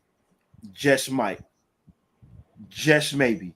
I know it's going to be kind of hard because it's a tourist. There's that nice wishful thinking of a Raiders fan. Go ahead. No wishful thinking. is because you saw that towards the end of the year when AP took over. It was a little more noisier with the Raider fans than it was. The other opposing teams were there. Because of course it's a tourist attraction. It's in Vegas. It's going to happen. I just think that it might be a little bit more Raider fans there. They're still going to be there. If you're in a dire need, if you got the money and you just eat the money, you're going to sell your tickets. It's going to happen. Whatever. But I just think that it might be a little different this year. It's not going to be like Oakland because it's never going to be Oakland. It's never. You're right. It's going to be cleaner. Well, true. I'm talking fan base wise, jackass. Oh, there we go. So you're talking about stadium wise. I'm like, you're right. No, they're much better off now. I'm just talking about at the Coliseum. For the home field advantage wise, as when you pulled up to that Oakland Coliseum, you knew where the hell you were showing up to. The black hole is the loudest part of the Coliseum. Y'all were known for getting blackout games because you couldn't sell out the stadium ever at all. That's okay. That's not really home field advantage. That's okay, but that son bitch still sounded like a sellout. I tell you that. It did. No matter how much was in there, it was still loud. The acoustics were nice in that stadium. Yeah. Okay, that sounds like a fucking Niner fan. I don't know too much. You play the candlestick with the baseball diamond as well. I know what it's like. Okay, ladies and gentlemen, another segment that we like to bring onto the Mizzle and Dub show. We're gonna do 5 good minutes with EJ. Welcome to the show, EJ.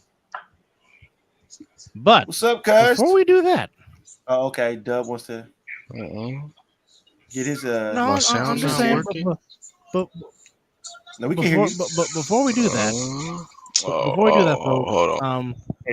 We just want you to understand and see this young man's talents, and it goes a little something like this. Yes, ladies and gentlemen, it is the Ninth Owl edition of the Mizzle and Dub show. As yes, vote for us.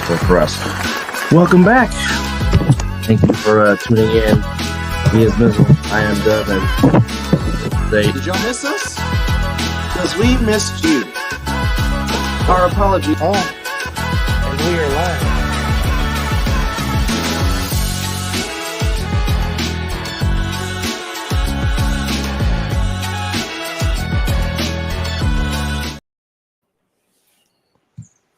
Man. They changed their. Now we know they just changed their logo. I gotta but how be it? Yeah, you got we need that new logo. But anyhow, if you're into graphic designs, if you're into photography, editing, video, does not matter. And also, if you're looking for work, they need some good quality people to add to their brand. So please get with Creative Brothers Production. We'll have the new logo up. They've also done things for JP and the All Pro Jaffos as I made his life hell on that one. I appreciate the work he did on that. We needed.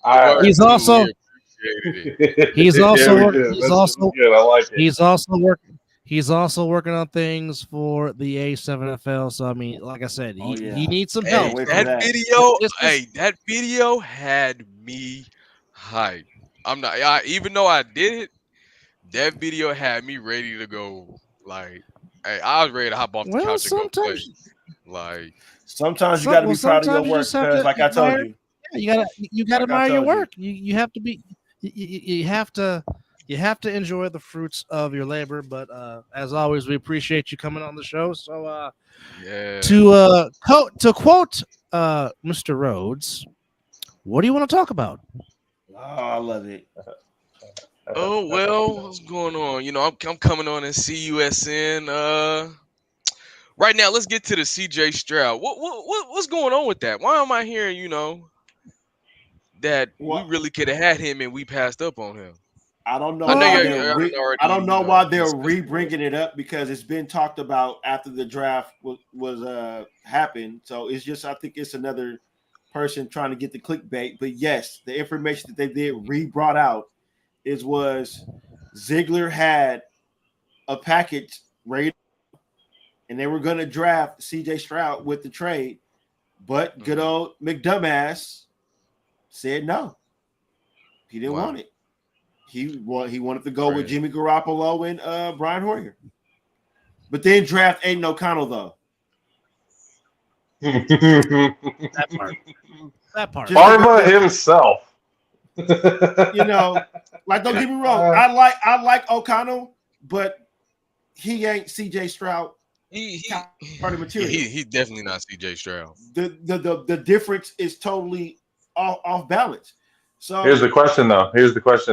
Even if CJ Stroud made it to the Raiders, would he be as successful as if he was with the Texans, coaching staff wise and everything? I don't think so, because I think that same outcome would have came. Would he really be successful with McDaniels? No. No. Not as McDaniels being the head coach. No. McDaniels offensive coordinator. He did get Mac Jones to play decent football. Head coach McDaniels, no. OC McDaniels. Yeah, OC McDaniels, maybe. That's a better. Again, so some people DeMeco are just Ryans not meant to be. Is a better coach than McDaniels? Well, look what he's done with CJ Stroud. Look what 100%. he's done with that defense. Well, look what he's done with that whole organization alone.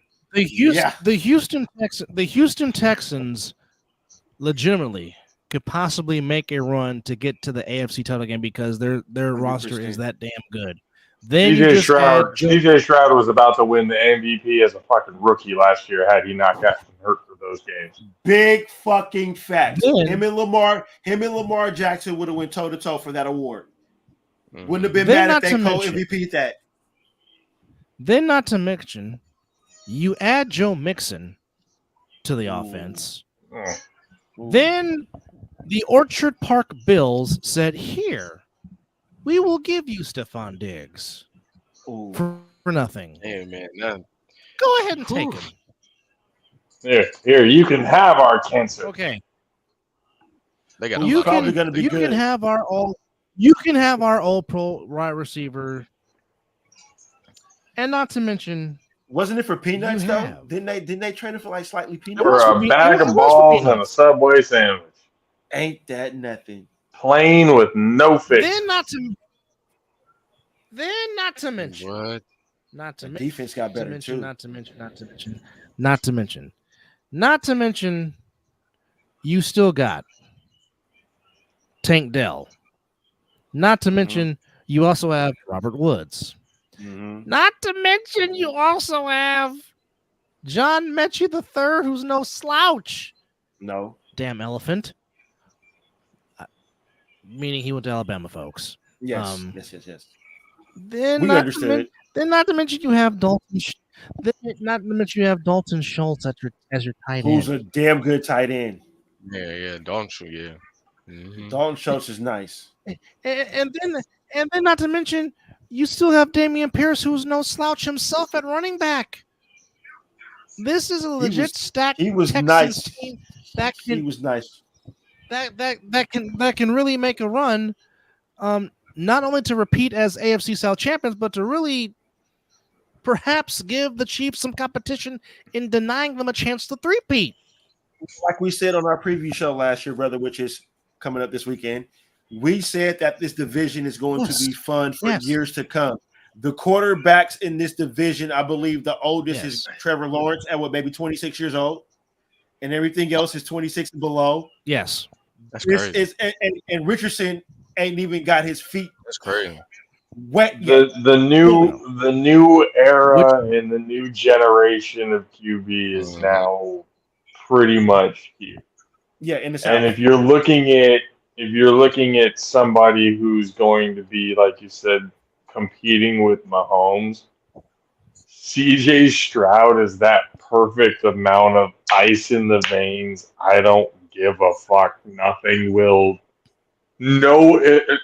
event is too big for me type of attitude that could probably do it. Yeah. He doesn't let anything Which, by the way, get to him. He's very laid back when he gets there. It's scary how good he was playing. before he got hurt. Yeah. Which, by the way, folks, Mizzle has already mentioned it, but just to show you again, it's the show you've been waiting for, which is coming up this upcoming Sunday. There you see it on the bottom of your screen. Who did that ad? Who did that? Oh, that would be creative. I believe we got him on the Productions. show. I believe we got him on the show. Yes, we do. We definitely have it. So That's with true. that said, That don't wasn't forget, me, folks, folks. That one There you- though. there you see it. There you see it. The game on your the time on your screen, Sunday the 25th, Y'all really put 4 Caleb p.m. Williams Pacific. on there. Who? 7 He Eastern. said he was Exactly. in his feelings 7 when he made this Eastern. one. He was in his feelings. 7 Eastern, 4 Pacific, which is 6 Central, 5 Mountain.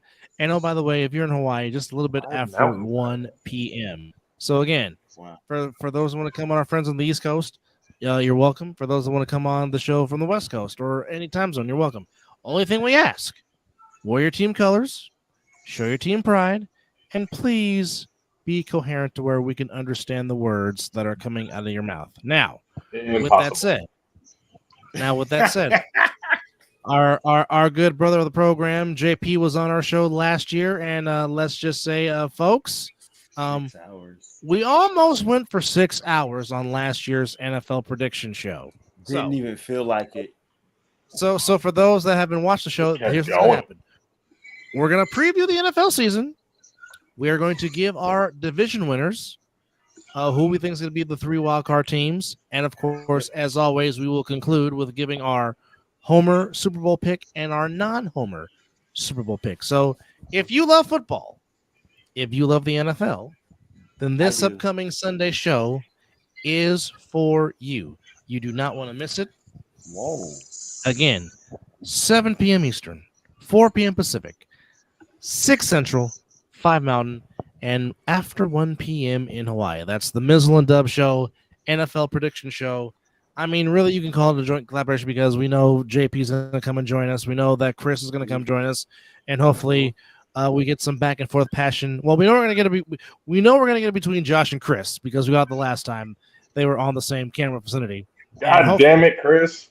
And hopefully, if one Miami Hurricane fan is watching, hopefully we will get that old school passion. Oh, I would love it. Josh Perneda and Country K Kawante Foster. One more game. I need because Mizzle and I live for that. it. When Yes. those two go back and forth.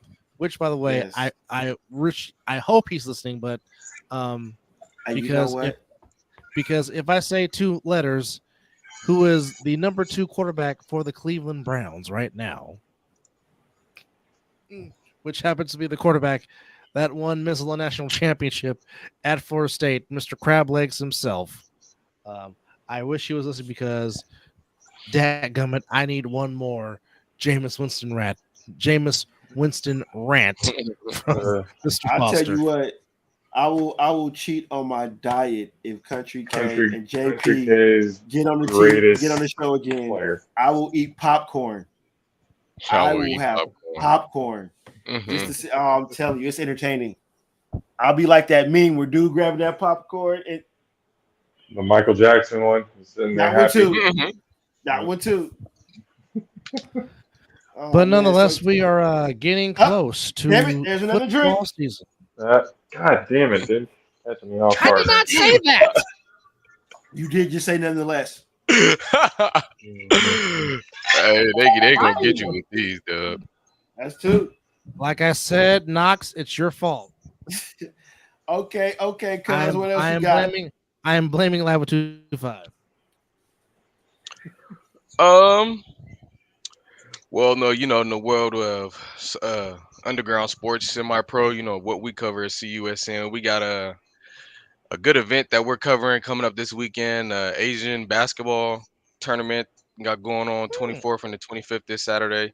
We will be streaming it live. Got some phenomenal teams I mean, phenomenal. Last tournament we had went to, it was SSA basketball. 2 teams stood out to me. It was NTL and then Yuba City Ballers. Very talented players. Actually, NTL, they actually just got done playing against Klay Thompson, Isaiah Thomas. Who else? Oh A wow. lot of other Paulo Banquero. They just got done playing against them about a month wow. ago or so. Yeah, they got blown out though. Uh, Well, But I mean well, they're the that's caliber of their work and their talent. mhm. It's there. As long as they keep working, they keep playing together, they'll definitely get to that point of being able to match up against those those caliber of talent. Okay. So, Okay. for those of us that possibly want to stream and watch this, where can we go to stream and watch? So you can go to CUSN on YouTube. Yeah, it'll just be streamed on CUSN YouTube, and yeah, we'll have it live streamed. Games start at 8 o'clock in the morning, Saturday, Sunday. Schedules have been put out. If you guys want to go check it out on CUSN's Instagram or even the Asian basketball Instagram page as well, you guys can go check that out. Yep. Just subscribe to it. So Yeah. we're at Cuz Saturday because I'm off this weekend. I'll Oh, wake okay, up. so the games will be played over at Mountain House High School. Oh, that's good. That's about an oh, hour okay. away for us. So yeah, even if Send, you guys send, want Tricky. to come and send me check that it out. info. Send me that Okay. info to remind me Mount because I'll wake up early. I mean, I got a couple of things to do that It's Saturday, gonna be going all day. First game oh yeah, starts at about 8, and then last game is 6 o'clock. So I'm yeah, up early, so I'll come check so out a couple. Yeah, mhm. let me see. Yeah, Mountain High So, School. Cuz, talk to us a little bit more about Chalk Point CP. Talk more about Oh that. yes. Okay, This so yes, I posted that few days ago. Chalk Mm-hmm. points. So pretty much that'll be it was inspired by First Take, with what's his name? Stephen A. Stephen A. Smith, yes. Mm-hmm. Stephen A. Mizzle, yes, sir. So you got Stephen A. Smith, um, Shannon Sharp. Yep, inspired. So Chalk Points was pretty much yeah, inspired by that. Pretty much CUSN here's the background on that. It was pretty much inspired by ESPN. It's like we want to cover the semi-pro sports like what is it, CFCA, all of those leagues like that, like like the basketballs and all that. We want to cover the semi-pro sports that aren't being, that don't have the exposure as like, the NFL or the NBA. We want to give the athletes that exposure and that content for them, because they really, put their time and their heart, their dedication into still playing, semi-pro. So, we want to give them that connection and that content and that outlet for them to, feel like, okay, yeah, let's, really take this, put that all like the Tigers. They took this season serious and it paid off. It showed. And Yeah. we gonna get into that too, JP, because I'm definitely wanting, I got some questions and everything, see how the run is going. I know the game is coming up, so Yeesh. we're here for the players. Nice. I like that. So Chalk Points is pretty much based off of First Take. That's how pretty much we're gonna run it, conduct it, and first episode will be aired next Tuesday, right after the tournament and everything. We'll have that to talk about. We also have a flag football league that we're covering as well. So we're definitely getting the content and everything to have Nice. everything, to unfold and to talk about. Good stuff, cuz. That's what's up. What's the name of the flag football team you're gonna be following? So the name of the league is All Business. Okay. They're on Instagram, Facebook as well. All Business. They're on their, I want to say this is the third season and they're in week 3. We do have that stream up as well for girls and boys. We have I do girls, some- men's and women's, both games. So also, if you guys want to go check that out as well on our YouTube, we have that up. We also have mic'd up moments as well. You guys would definitely want to go check that out. Okay, I see that right now. There's definitely some funny moments on there. Definitely. That's good. That's interesting right there. That And then I just did my first interview as well at this last tournament where we were at Sacktown Flag tournament. Did my first interview with the winning team. I would say I definitely have, a lot to work on and a lot to overcome with asking questions and being more outgoing. And because I'm be honest with you, being a reporter or analyst is not my field, not my not my lane at all. I'm the one behind the camera, being a producer, getting all the graphics and everything. That's me. Being nothing wrong with that. actually on camera and asking those hard questions, that's not me. Well, at least you know that, and you're stepping out your comfort zone, and you're working on it.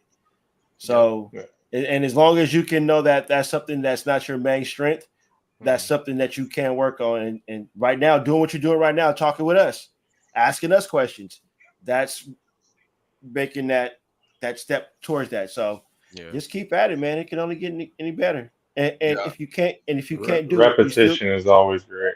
Always. And just a little joke, you can't do it. You still got the camera work.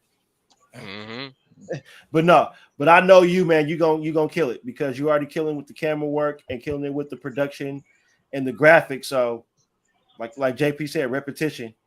Because I was scared to do this with Dub. I didn't know how I was gonna be or how people was gonna react to my voice or they were gonna like how the things I say. And hell, 237 down and 153 subscribers. I guess they fucking like either Dub or me, one or the other. But I think it's more Dub than it's me. But whatever, they gonna see my face regardless. Nah, both of y'all together is definitely all comes together, mesh together, and everything is real good yin and yang right there. Oh yeah. Because as I have said, Mizzle gets full credit for this because he said, "Damn it, we're doing it." So any success that I have is because he was the one that said, "You know what, we're doing it." So I mean, if I am fortunate to win a sports Emmy and I'm giving an acceptance speech, I will mention that in my acceptance speech. That gummit. Because, like I said, it will be a triple shot of tequila in my hand while you're doing that too. And towards the end, he has to say, nevertheless.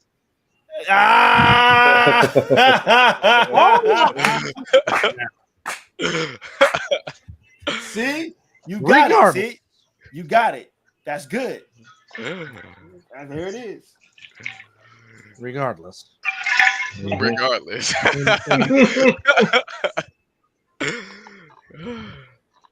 We got Dub changing his whole vocabulary now. Yeah, right. hey, Dub, don't mind. If you want, you can use that to an advantage. See, I'll be a dick with it. I'll be saying that nonetheless. Nonetheless, I'll probably have the whole panel drunk as shit by the time the show's over. You probably would. But since we are trying to get on purpose on that prediction show, I'm gonna have mine with me. Of course you will. You'll see. Yeah, I think I'm gonna have mine. And if somehow 2-5 comes on the show, I'm pretty sure he's gonna try to entice me to say it. I know y'all. I don't think he'll have to. It's just gonna happen. It's gonna be natural. It's because you know why? I can see. Here's a situation right here. This wouldn't be a situation. We'll probably go slightly off script like we normally do in the Mizzle and Dub show because pretty much slightly are we ever on script. Dub is gonna try to reel us in, and as he's trying to reel us in, as he gets everybody quiet, nonetheless, and we all gonna be like, Take a shot. God damn it. Right? He knows it. He knows it. Don't you lie to me, Beavis. Oh, I know you heard me loud and clear. I heard you. That's why I said it. Thank you for hanging out with us on episode 237 of the Mizzle Dub Show. We are being joined by our good buddy JP Josh Perneda of the All Pro Jaffos. Which, by the way, folks, please do yourself a solid. get those subscriptions up on the Prenata Brothers Production Whoa. YouTube channel and support the All Pro Jappos, the highly elevated sports talk for the highly elevated sports fan. Of course, check that ad join out. him, his brother Caleb. This Friday. And also, by the way, while we're at this, he will promote that in a second. But you need a DJ? Are you having a party?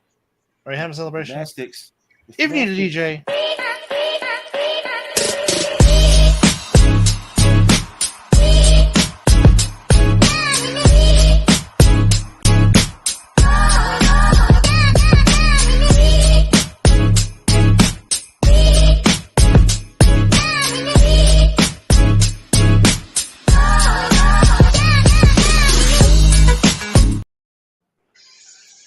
never tell him what to play either.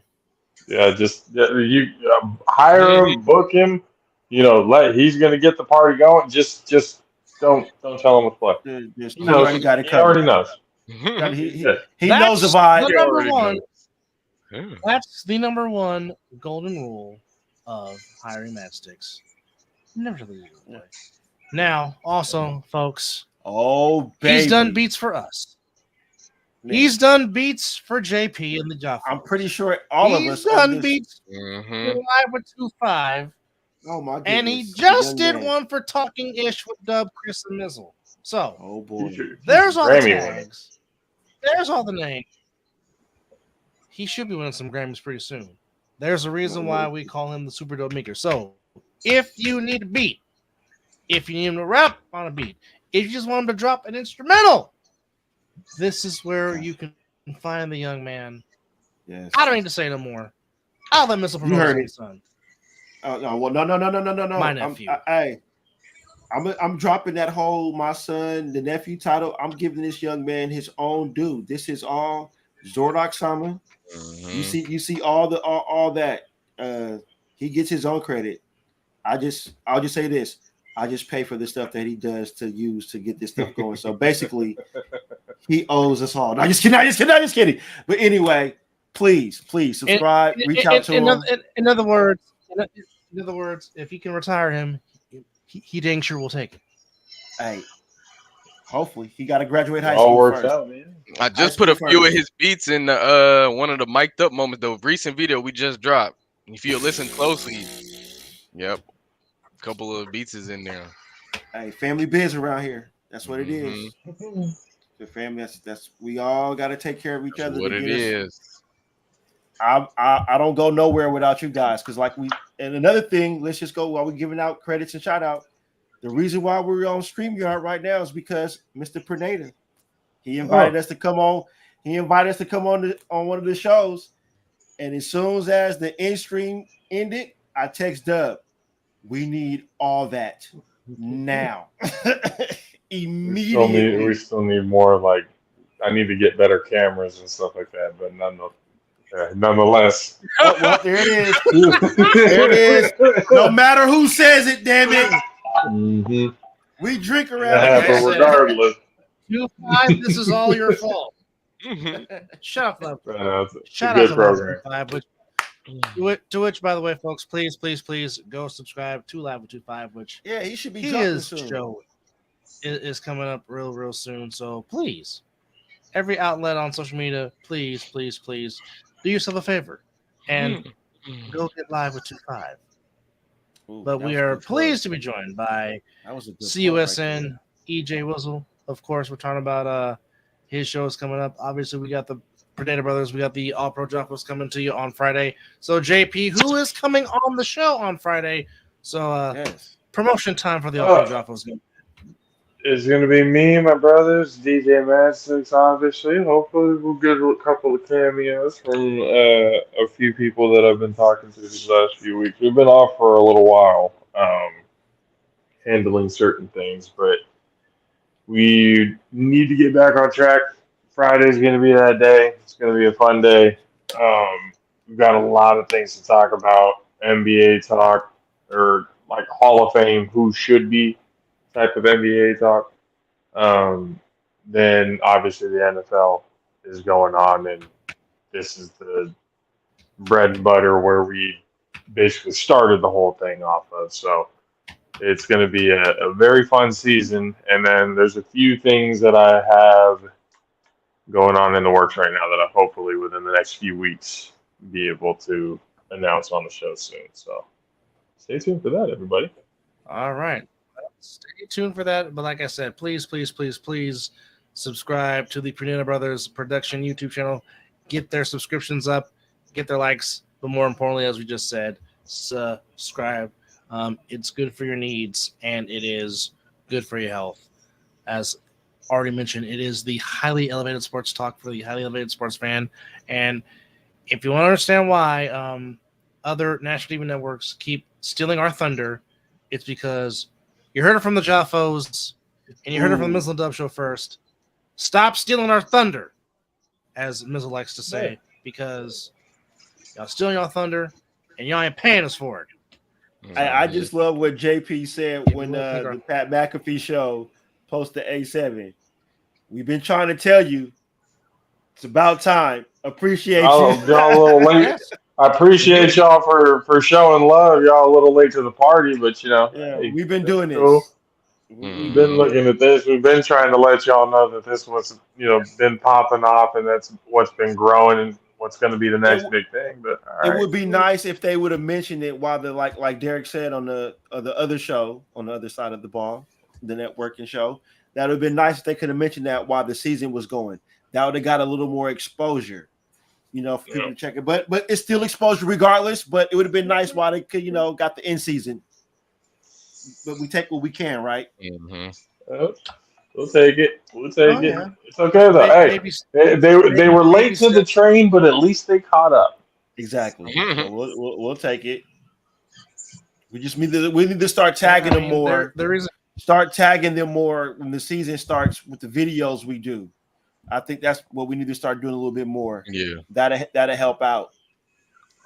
A little bit. Send them the clips and be like, hey, check this out. Because they are obviously somebody in their marketing team is watching and paying attention. So I think maybe next season when the brawl starts, maybe start tagging. Because I know Dub, we're going to be pumping out shows. JP, you're going to be pumping out shows. So I think we should everything we do with A7 start tagging them as well in that. Yep. I would definitely send that one clip, the touchdown from the championship game. Yeah, that one, it was. I still remember that whole situation was crazy. But wait, on top of that, though, send the Vikings video first. Send them that. Try to find a way to combine that of him saying that and then Danye doing that. Somebody need to. And Danye is going to do the walk off and then put the walk off. And then boom. Yep. Perfect. But you have to have that first 30 seconds before it happened where all of us were talking about it going, you know what, there's something in the air right now. What is this? Yeah. You talking about when you guys were on the show and you guys were talking about if he did the kickoff, if he returned it, or on the throw, if he returned it. Yeah, I could put all that together and then I wonder if this would be right into do it, cuz do it. Yeah, do that. Not even just and we'll put it on all shows and definitely tag them for that so they can Oh yeah. I have no doubt. Yeah, that was pretty. I didn't even know Viking had made that call, to be honest with you. Man, right? Until afterwards. I was like, hold on, he really said Danye was gonna walk it off? Yep. That's exactly what he did. Viking Damas right there. Just call it Viking Damas right there. He knows the team. Mm-hmm. But yeah, what a moment it is. Well, gentlemen, it's a hell of a moment. Any final thoughts before we put a bow and a wrap on number 237 and we all go take naps? Indeed. Naps. Yeah, nobody sleeps full 8 hours anymore. Maybe just me. I mean, if I get 5 at the most. Yeah, that's a wonderful night. That's a wonderful night. If I get 6, I'm doing cartwheels. Right? 6 is sleeping in. Hey, if I get 6, I'm skating around the house like I look like I didn't win the lotto. 6 hours, Yes. I'm skating around the house. Look, Absolutely. somebody might get breakfast cooked around here if I get 6.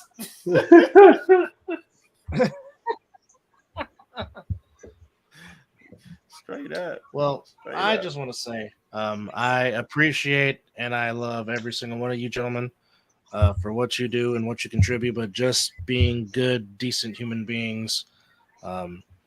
I just appreciate y'all, and I treasure y'all's friendship, and more importantly, I treasure y'all's brotherhood. And as Mel Carey said, hardest working man in sports, Flash Me in Sports, Mel Carey, as he said, rob him legally. But I just want to give you guys my appreciation for what you guys do and just being damn good human beings. And that's my final thought. How the hell you? How the hell you cap that? It's almost like what Michelle did, and then how Obama gonna come out and tap and execute after that. No, can't do it. Hey, we can all just go home now. Everybody have a good one. I'm the only one. I'm the only one to talk after Michelle Obama. But one thing that has always been obvious. That man loves his bride, and he is not afraid to show. And he is not afraid to show that affection. Whether you, we're not talking about political parties and affiliations. I'm just talking about a man, right? A man loving and honoring his wife. If a lot of men would do that more often, don't get it twisted, people. He's the lucky one, right? Tell it. But if I gotta say my final thing, well, of course, like Dub said, I always appreciate having guests and everybody chiming in. But I'm just gonna say this, ladies and gentlemen: get your popcorn, your soda pop, whatever you want to call it, because it's go time. You're gonna see these mugs a lot. This is like JP said earlier. This is the peak of what we do. This is pretty much how the Mizzle and Dub show started. Because it was football season, and I was like, let's get it. So some of y'all are going to be disgusted with us. Probably. It's going to be us on each other's shows left and right. It's going to be ridiculous. I promise you. But no, I'll just say like this. Don't get mad if we're getting paid by a national TV network and you see us on national TV. Don't get mad. You're really going to hate us. Told y'all it was gonna happen. So, but no, that's just my final thought. Just buckle up and let's have a good good season of football. Yes, that's what I want. This is Raiders. Oh well, that's all day every day. I was gonna say the Raider thing for after this weekend and stuff like that, because after this weekend, this is where it's no more bullshit football. We can really start getting our shit together and repping. We could just end the show right there.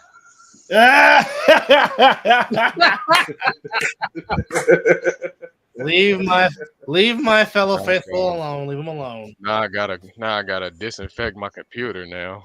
Okay. Oh, good Lord. Again. Nah, not this one. The one I did the flyer on my laptop. The banner. Yeah, the banner. I did the banner on my laptop. That was good. Yeah, on my desktop right now.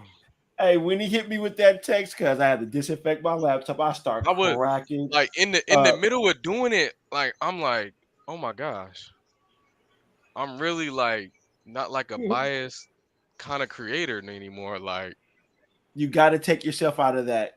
That's one thing I know about doing this. The shows that we do. I can joke around with the bias that I have, but I have to really sit here and be serious about talking about these teams as well. Because I don't want to be like Greeny. Well, I mean, Greeny isn't, I think, biased. He's a fan that's just disappointed. Yeah, okay, maybe I should have said like a Nick Wright. Maybe I should have said like a Nick Wright or a Broussard. Yeah, he that's more accurate. That's more get off accurate. the Mahomes, Nick Wright just has it. Nick Wright just has it all in his mouth. Yeah, and for LeBron, let's just call that what it is. Nick Wright Nick Wright just has it all up. Just has it all up in the throat. Exactly. All right, Yeah, I said JP. it. Any last words before Dub say we put a bow on it? Then we'll wrap it up with Cuz. Subscribe to the channel for Native Birds Productions. Get the YouTube channels up and then on TikTok, any social medias. Go to the All Pro Joffos. Once again, How to Elevate Sports Talk about How to Elevate Sports Fan. With JP, Matt Six, CJ, we're all on there. We have guests. Try to have guests every single week. So get to the For Native Bros Productions YouTube channel, and also getting on the Mike and Colby Sports Network. More on there as well on Fire TV and Roku. Yes. So get there as well to be able to see all the episodes of the All Pro Joffos as they come up. And Need to upload that ad too. Mizzle and Dub too. So yeah, appreciate it. Cuz, final words. EJ Whistle, take us home. Yes, indeed. Appreciate all you guys, giving me the opportunity to do work for you all. It's really, been a pleasure, really, keeping us perfecting our craft. So, I really appreciate the opportunity and the trust with you guys' brand. Like I said earlier, we got this Asian basketball tournament coming up. So, if you guys can go to the page, subscribe, CUSN on YouTube, even if you can show up, Mount House High School, come support. We definitely appreciate it. One thing, JP, can you give me any kind of semi-pro inside scoop? On what? Boy, look at wait. Now we're gonna have to call you Stephen A. Whistle. I'm not the one if you're trying to figure out an inside scoop. I'm on the outside on everything right now. I choose to stay on the outside with all the shit that goes on. I'm hearing the Outlaws are back in the CFCA, and they're saying that they're going to be able to, now that they're back, they're going to get that championship. I mean, people have been talking that since the Fury announced that they were coming back. People are coming back left and right. Everyone's talking. Everyone's making championship predictions. It's going to happen. It's just, can you do it? It's all words until you put it out on the field. So that's really what it comes down to. Unless you got the ring, doesn't really matter now, does it? That part. That part. Alrighty. And we got it. And we got at least a full year to be able to kind of sing with that one. When is the championship game? The other, not the championship game, but who you guys? Are you guys playing the Outlaws, right? Phoenix Outlaws. Oh, I don't know yet. To be completely honest with you, I'm not gonna. I don't want to say who we're playing, what we're doing, and everything. When I have no idea. You guys are still doing the road to the Nationals, right? Yeah, okay. That's still in the works right now. Okay. So I'm sure a whole lot more of that is going to be coming out too. So okay, when it comes out and it's okay to be shared, we will definitely be getting it out there. I'm definitely on the lookout. Definitely in the brotherhood, Let's go. It's an interesting little group. Oh yeah. Oh yeah. Oh yeah. The brotherhood is definitely different. It's different. Love it. All right, Doug. Close us out. On that note, folks, thank you guys for tuning in and hanging out with us on episode 247.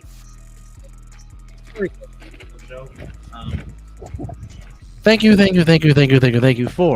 EJ Wizzle of CUSN and Creative Brothers Productions, for Josh Pruneda of the All Pro Joffos, the highly elevated sports talk for the highly elevated sports fan, and for Mizzle Wilson. I am AA saying thank you for watching. Maximum effort, and it is 5 o'clock. Some damn where, and you've been watching it is. episode 237 of the Mizzle and Dub Show. Take care of yourself and each other. God bless you all. Good night. Indeed. And yeet. Oh, you can yeet all day long. Yeeting is good on this show. You can always yeet. as a super dope beat maker takes us out.